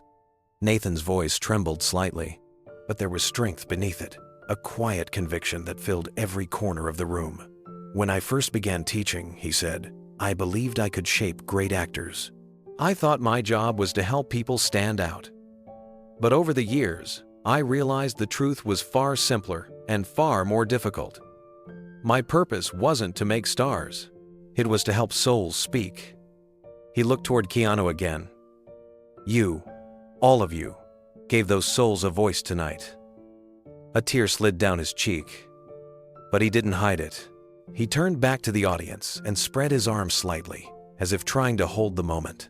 I once told my students that vulnerability is strength, and tonight they reminded me that it still is. They faced their truths, and in doing so, they gave me back mine. The room was utterly still. Even the sound of breathing seemed suspended. Then, Nathan's voice softened even more, carrying a fragile honesty. For many years, I believed I'd failed. Failed my students, failed the art I loved, failed myself. But tonight, I've been proven wrong. These men and women didn't forget what I taught them. They carried it with them, quietly, until it found its way back home. Keanu's eyes glistened. His throat tightened as Nathan turned to him fully. "Keanu," Nathan said softly, "thank you for remembering, for bringing them together, for reminding me that what we plant in others never truly dies." Keanu stepped forward instinctively and embraced him. It wasn't a dramatic hug. It was small, sincere, the kind that comes from decades of unspoken gratitude. Nathan's frail arms wrapped around him, and he whispered, "You touched hearts, my boy. That's all I ever wanted." The crowd rose again, the applause starting softly, but growing louder, not out of excitement, but reverence. Some wiped their eyes, others simply stood in stillness, clapping with a kind of respect rarely seen anymore. Even those who hadn't known Nathan personally could feel the weight of the moment, the closing of a circle, the reunion of truth and time. Nathan raised a hand, signaling gently for silence. When it came, he looked out at the audience one final time. "Before I go," he said, "I want to leave you with something. If you ever find yourself lost, if you ever forget why you started, look for the silence inside you. That's where truth lives. That's where the heart remembers." He smiled, weary but full of light. The crowd stood still, the glow from the candles reflecting in their eyes. Then Nathan turned back toward his students, his voice trembling but clear. "You've given me back my faith," he said. "And now I can finally rest, knowing that the art I loved is safe in your hands." The audience rose again, louder this time, a roar of emotion that seemed to shake the walls. Keanu, Mara, Lydia, and Eli joined hands, bowing one last time beside the man who had given them everything. As the applause swelled, Keanu glanced at Nathan. The old teacher stood tall for a moment, his expression peaceful, his eyes glistening with quiet pride. Then he closed them briefly, breathing deeply, as though he were letting go of years of silence and sorrow.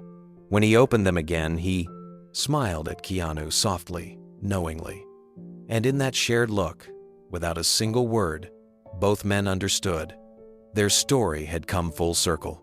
The audience clapped again, and for the first time in years, every person in that small room felt what Nathan had always believed was the purpose of art: to touch a heart and never let it forget.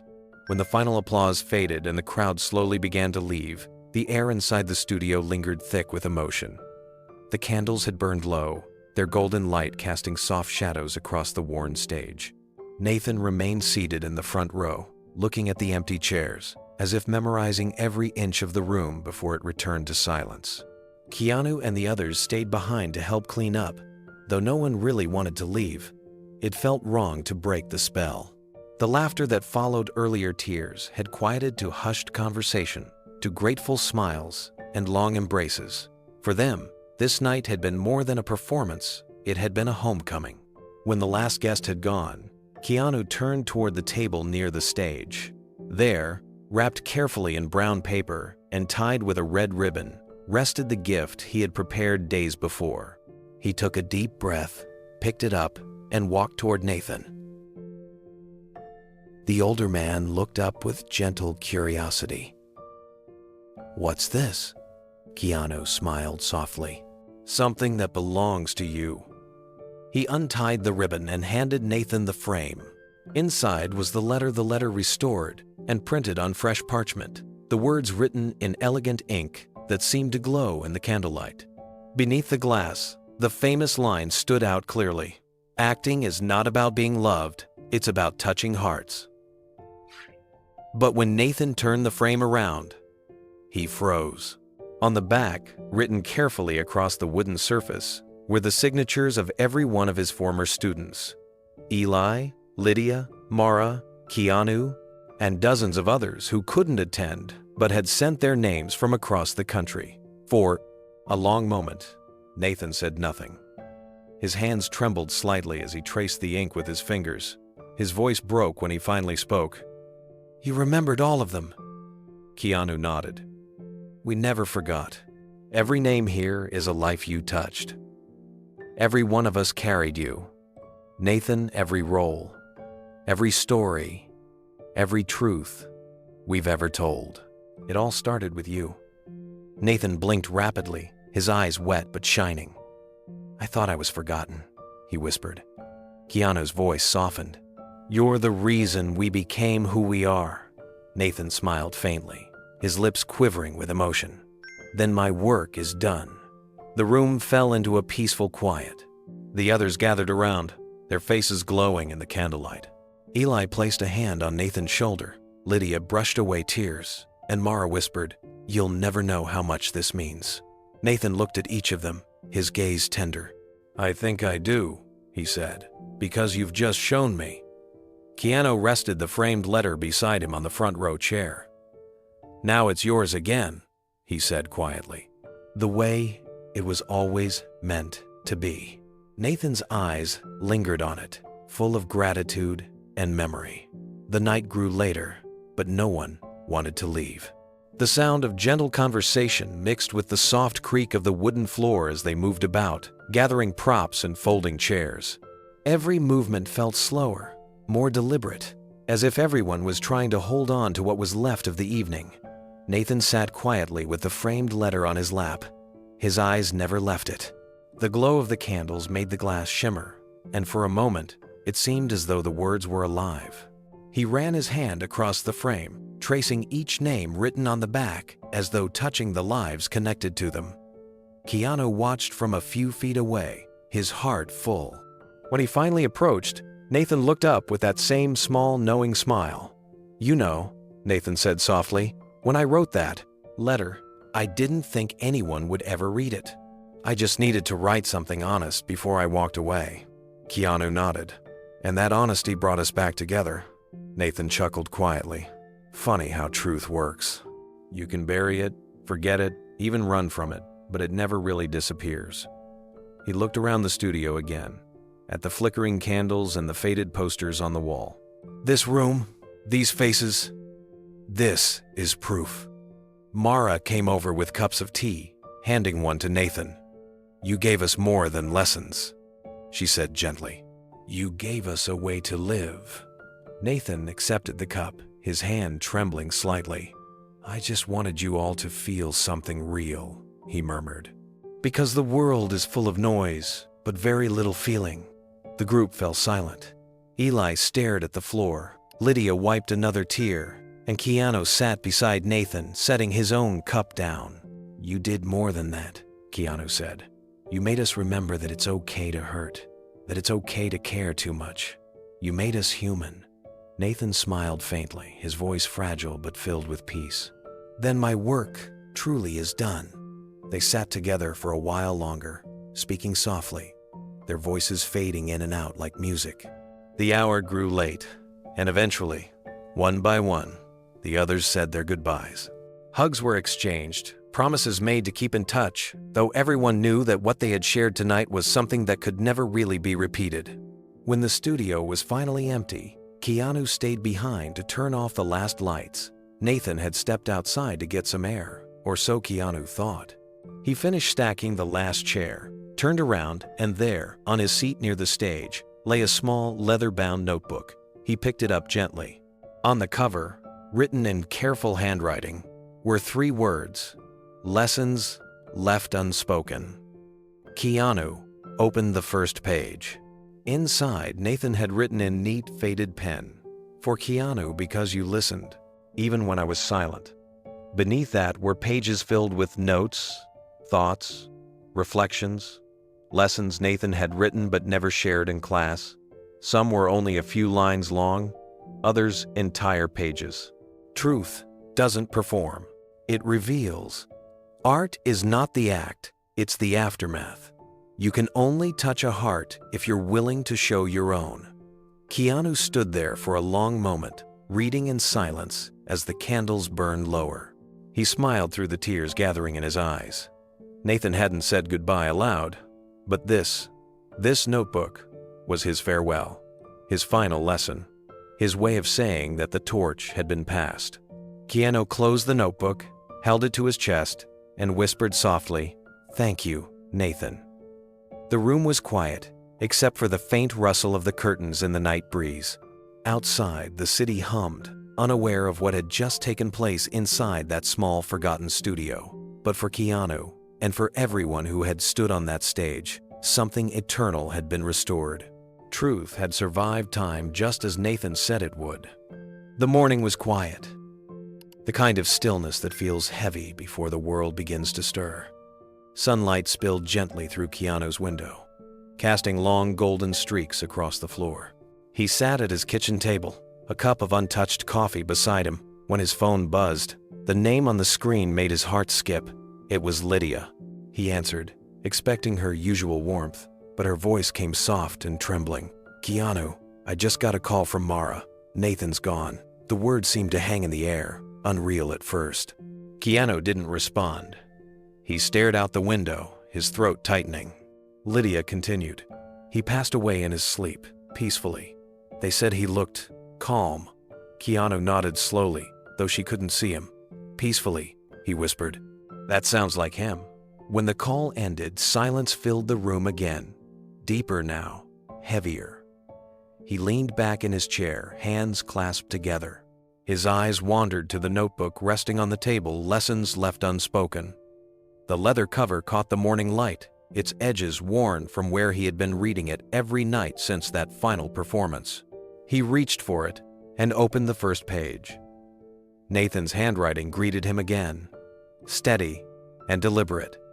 Each word carried the weight of someone who had lived by truth and refused to let it fade.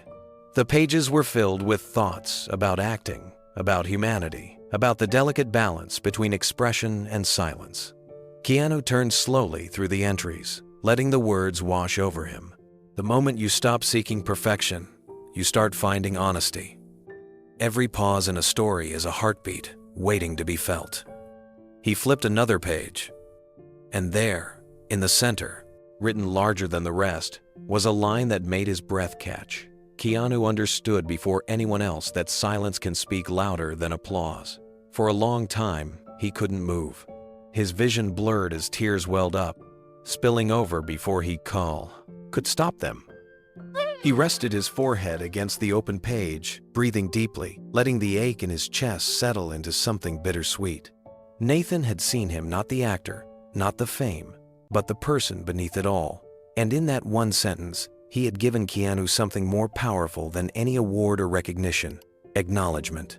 Outside, the city carried on as usual. Cars moved, people hurried, birds flew across the pale blue sky. But inside Keanu's home, time felt suspended. He sat there, rereading the same line over and over until the ink felt carved into his soul. Nathan's voice seemed to echo in his mind again, calm, guiding, full of warmth. "Don't act to impress, act to heal." Keanu closed the notebook gently, his fingers tracing the title. He smiled faintly through his tears. Nathan's passing wasn't an ending. It was a reminder. The performance had never been a farewell. It had been a beginning. Later that morning, Keanu drove through the quiet streets of Los Angeles, the sunlight warming the hood of his car. The radio stayed off. The hum of the engine and the rhythm of the city outside felt distant, like background noise to the thoughts filling his head. Nathan's words replayed over and over, each one finding new meaning in the silence. He parked by a small park near his home. One Nathan would have loved: old trees, gentle wind, children laughing in the distance. Keanu sat on a bench beneath an oak tree, the notebook in his hands. The pages had begun to feel sacred, as if they held more than ink and paper. They carried the voice of a man who had given his students not just art, but purpose. He turned another page. There was a short passage written in faint blue ink, maybe from years ago. If I ever fade from memory, let my students carry truth instead of my name. Fame is a spark. Truth is fire." Keanu smiled softly. "You never faded, Nathan," he whispered. He sat there for hours, rereading passages, underlining phrases, feeling the gentle weight of gratitude press against his chest. He thought of that final night at the studio, the candlelight, the trembling in Nathan's voice, the warmth of his last smile. Every detail now felt like a goodbye Nathan had already prepared them for. The others called throughout the day. Eli's voice cracked when he spoke. "He changed my life, man. He made me believe again." Lydia was quiet for a long time before whispering, "I told my students today that their lessons don't die with their teachers. They live through what we do next." Mara's voice came last, steady but full of grief. "He waited to see us one more time. I think he needed that before he could rest." Keanu agreed softly. He got to watch truth live again. That was enough for him.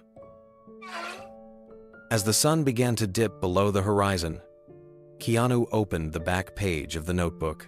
There was one final entry, written in smaller, more fragile handwriting. It read, "To whoever finds this, remember truth has no curtain call. It continues in every act of kindness, in every moment of honesty. If you've touched even one heart, then you've done your part." Keanu read it aloud quietly, his voice barely above the wind. "If you've touched even one heart," he smiled faintly, tears glistening. "You touched all of ours, Nathan."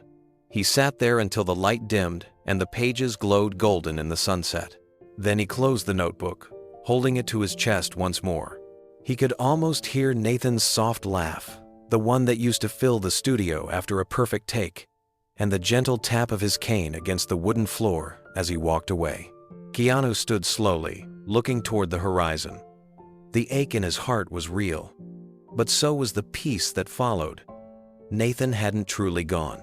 His lessons lived in every gesture, every word, every moment of truth they would carry forward. The world had lost a teacher, but what he left behind would never fade. As Keanu walked back in his car, the notebook tucked carefully under his arm, the city lights began to glow one by one. Somewhere in that quiet, he whispered a final thank you. And though no one was there to hear it, the words didn't need to be heard. They only needed to be felt. Weeks passed, but Nathan's presence never truly left.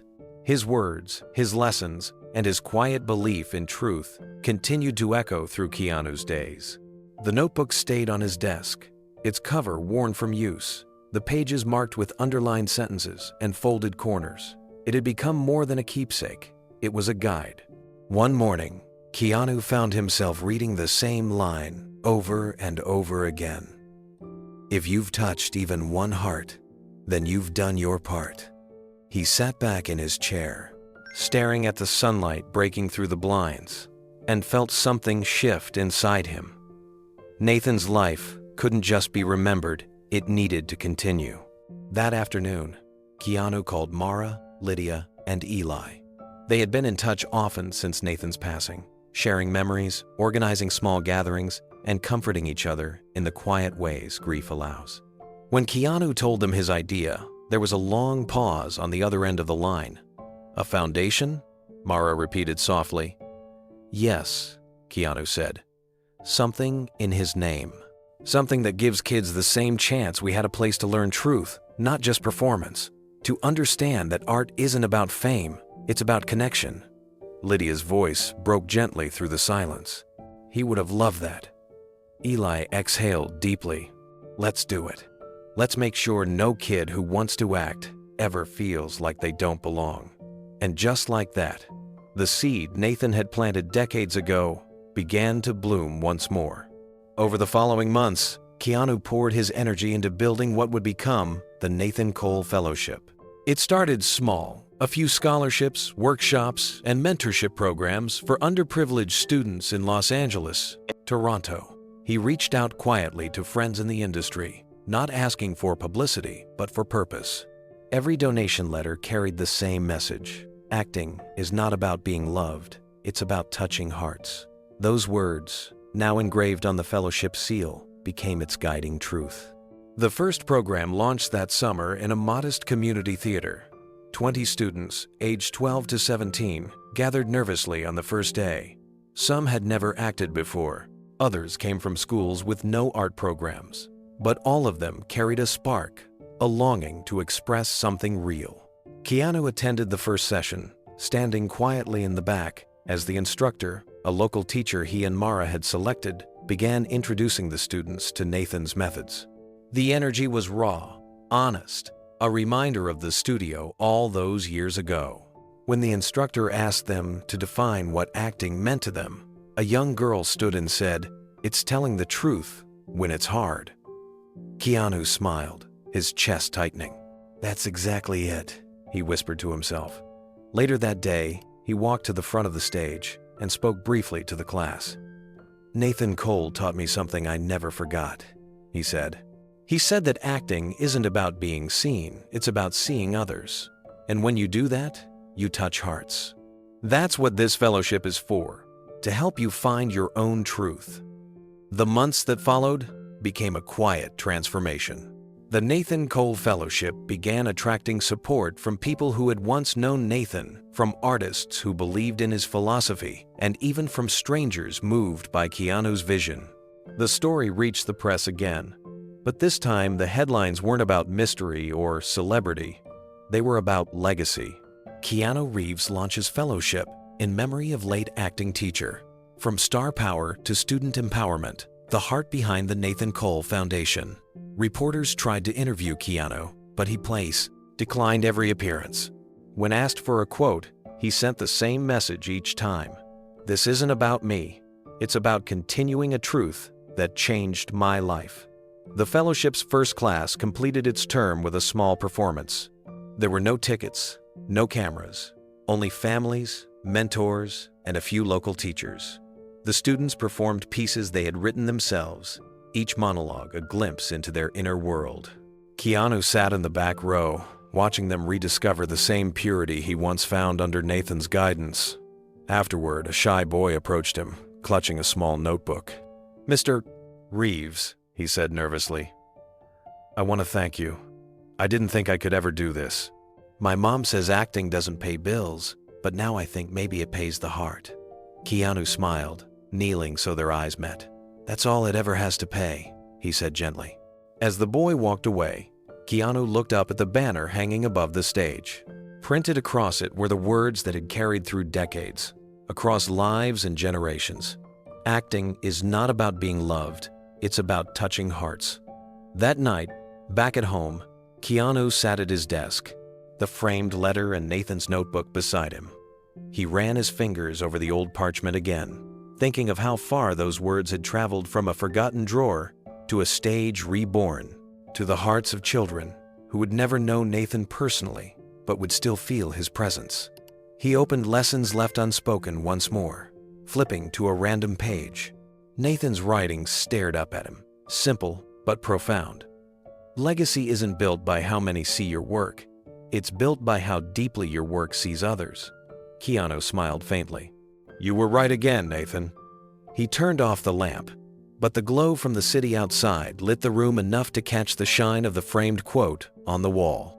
It seemed almost alive, pulsing with quiet strength. In the years to come, the foundation would grow beyond anything Keanu imagined. It would fund hundreds of scholarships, build theaters and communities that had none, and teach generations that truth, empathy, and courage were worth more than applause. And through it all, Keanu never took credit. When asked why he continued the work, he always answered the same: "Because one teacher touched my heart, and that's how everything began." He looked once more at the framed letter, whispering softly, "You're still teaching, Nathan, every single day." And in that moment, he knew the story wasn't his anymore. It belonged to every heart still waiting to be touched. 1 year passed, and with it came quiet growth. The Nathan Cole Fellowship had become something real, something alive. The foundation now funded small theaters, workshops, and youth programs in several cities. Every week, Keanu received letters from teachers and students, sharing how the fellowship had changed their lives. Each story carried traces of Nathan's words, truth, empathy, and courage. That spring, Keanu flew to Toronto to attend the first annual student showcase. The event was held in a small downtown theater, not far from the same studio where Nathan had once taught them all. It was newly renovated but kept the same spirit wooden floors, soft lighting, and walls covered with handwritten quotes from Nathan's notebook. Above the stage, a simple banner read, "Truth survives time." When Keanu arrived, the theater was already buzzing. Families filled the seats, local journalists whispered quietly, and students waited backstage, their faces glowing with anticipation. Mara was there too, now managing the foundation full-time. She greeted Keanu with a warm hug. "You should see them," she said. "They're incredible. It's like watching Nathan's lessons come alive again." Keanu smiled. Then he's still teaching. The lights dimmed, and the showcase began.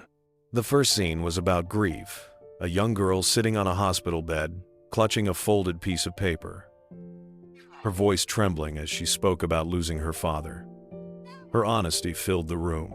When she broke down in tears, the audience stayed silent, not because they didn't know what to do, but because the truth in her words demanded silence. The next performance was about hope. A teenage boy portrayed a dreamer who wanted to escape a broken home but feared what lay beyond. His lines were simple, but his delivery made every heart in the room ache with empathy. He didn't act to impress, he acted to heal. Each performance carried emotion so raw that it reminded Keanu of his own days in Nathan's class. These kids didn't have expensive training or perfect technique. They had something far rarer: honesty. Between acts, Keanu looked up at the banner again. "Truth survives time." Nathan had said those exact words once, standing in front of them decades ago. At the time, Keanu hadn't fully understood. Now, watching these children perform, he finally did. When the final act ended, the lights dimmed again, and a photograph of Nathan appeared on a screen above the stage. The audience rose in applause, not just for the students, but for the man whose lessons had made it all possible. Keanu clapped until his palms stung, his chest tight with emotion. He didn't see fame, wealth, or prestige on that stage.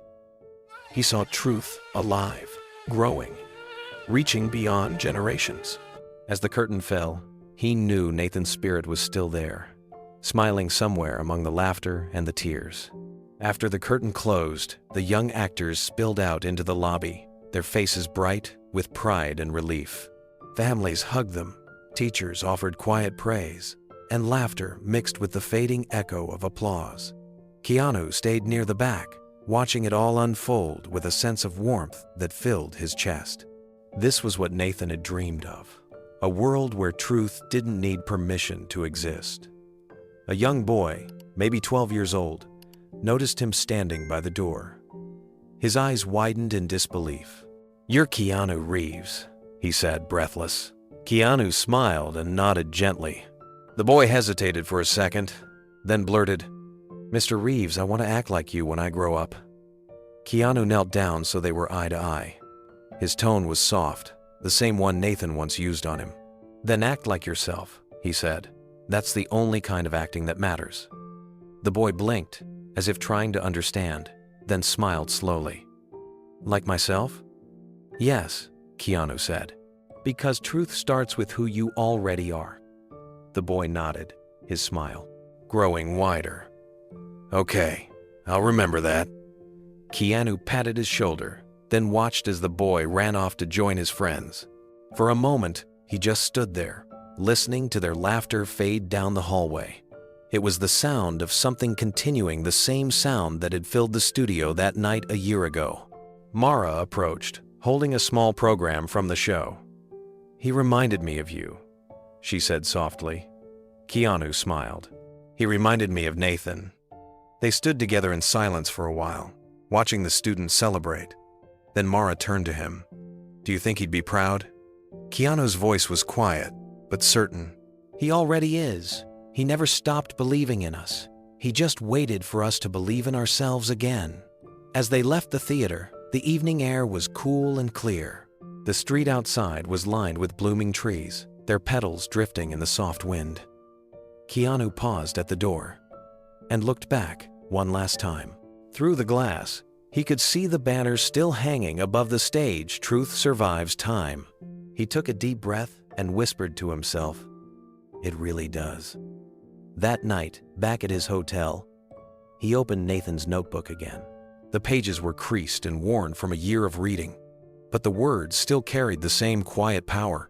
On one of the last pages, he found a line he hadn't noticed before. "A teacher's voice doesn't fade. It just finds new voices to speak through."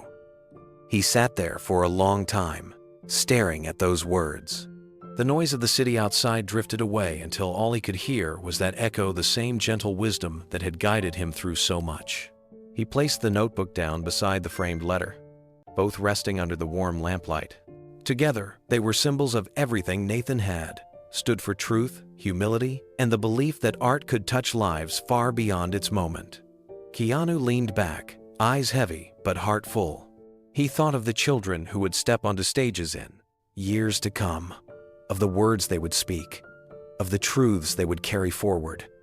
Nathan's legacy wasn't a memory anymore. It was alive, breathing, growing with every new voice that dared to be honest. And somewhere, deep in that quiet between heartbeats, Keanu could almost hear his old teacher's voice once more. "Remember, Keanu, don't act to be loved. Act to touch hearts." He smiled, whispered a soft thank you, and let the silence answer for them both. The following week, Keanu returned home to Los Angeles. The flight had been long and quiet, and his thoughts were still somewhere between the past and the future, between Nathan's studio and the young faces he had just seen performing on that new stage. When he stepped into his house, the familiar calm greeted him. The same shelves, the same quiet corners, the same wooden drawer where it had all begun. He set down his bags and walked straight to his study. The morning light filtered through the curtains, bathing the room in a soft golden hue. Against the far wall stood a blank space he had cleared before leaving for Toronto. He opened a box and carefully lifted out the framed letter, the one Nathan had written so many years ago. The parchment, though restored, still carried the faint wrinkles of time. He hung it on the wall above his desk. The sunlight caught the glass just right, illuminating the words that had changed everything. Acting is not about being loved, it's about touching hearts. For a long time, Keanu simply stood there, looking at it. His reflection shimmered faintly on the glass, blending with Nathan's handwriting, as if their two lives had intertwined into one continuing line. He thought about how a forgotten drawer had led him back to his roots, to the man who had shaped his soul, to the lesson that had survived both fame and time. He remembered the trembling in his voice on stage, the quiet pride in Nathan's eyes, and the laughter of the children who now carried that truth forward. It struck him that legacy wasn't a monument or a headline. It was a ripple, a single act of honesty sent out into the world, touching lives in ways we may never see. Keanu sat down at his desk and opened Nathan's notebook one last time. On the final page, there was no lesson, no philosophy, no correction, only a single line written in Nathan's careful hand. "The heart always remembers where it was first touched." Keanu smiled, his eyes misting. "You were right again, Nathan," he whispered. He leaned back in his chair, staring at the framed letter. His voice, quiet and thoughtful, filled the room like a reflection of everything he had learned. "We don't get to choose who remembers us," he said softly, "but if we live with honesty, we'll always touch someone's heart." He sat there for a while, the words echoing gently, sinking into the silence. Outside, the city hummed, unaware of the small miracle unfolding inside that room, a circle completed, a legacy reborn. Later that afternoon, Keanu walked through his garden, the air calm and cool against his face. The sky stretched clear above him, the kind of quiet blue that made reflection feel easier. He thought about Nathan's journey, the young teacher who once fought to keep art honest, who lost faith for a time but was rediscovered by his own students decades later. It felt poetic, almost divine, how the smallest act, an old letter found in a drawer, had revived a legacy that might have been lost forever. He picked up a small rock from the garden bed, brushed the dirt away, and placed it on the windowsill in his study, right beneath the framed letter. It was something Nathan used to do, leave tokens behind wherever he taught, as if anchoring truth in every space he touched. The letter glowed faintly in the evening light. Keanu watched it as the sun began to dip lower, its golden hue shifting to amber. He could still hear Nathan's voice, calm and certain, echoing. In the back of his mind, truth doesn't fade, it waits. He opened his notebook and began to write, not for publication, not for a script, but for himself. He wrote about gratitude, about purpose, about the strange beauty of rediscovering one's heart after years of noise. The words came easily, guided by memory and love. As the final rays of sunlight disappeared, he closed the notebook and looked again at the framed letter. The silence around him wasn't empty. It was full of voices that had shaped him, of lessons that would outlive them all. He felt peace, a kind he hadn't felt in years.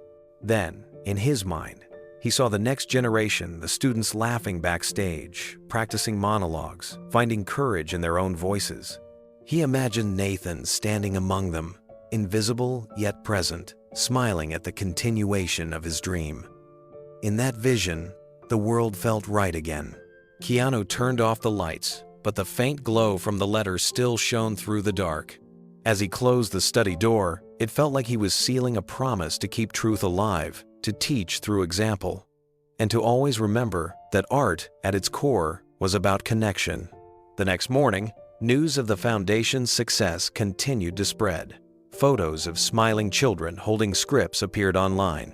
Videos of their small performances began to circulate, touching thousands of viewers across the world. People wrote comments about how the story reminded them of their own mentors, of moments when someone had believed in them first. It was no longer about Keanu. It was about Nathan's message. And that was exactly how it was meant to be. As the story faded from headlines, its impact quietly deepened. More donations came in. More teachers volunteered. More children found their voices. The Nathan Cole Fellowship became a living testament to one man's belief that truth, kindness, and courage could outlast time itself. And somewhere in every rehearsal, every quiet moment, before the lights rose, Nathan's words could still be heard. Don't act to impress, act to heal. The camera of life would linger one last time on the framed letter in Keanu's study. The sound of distant laughter and dialogue echoed softly, blending with the warm light of memory. Then his voice would return steady, humble, and full of gratitude.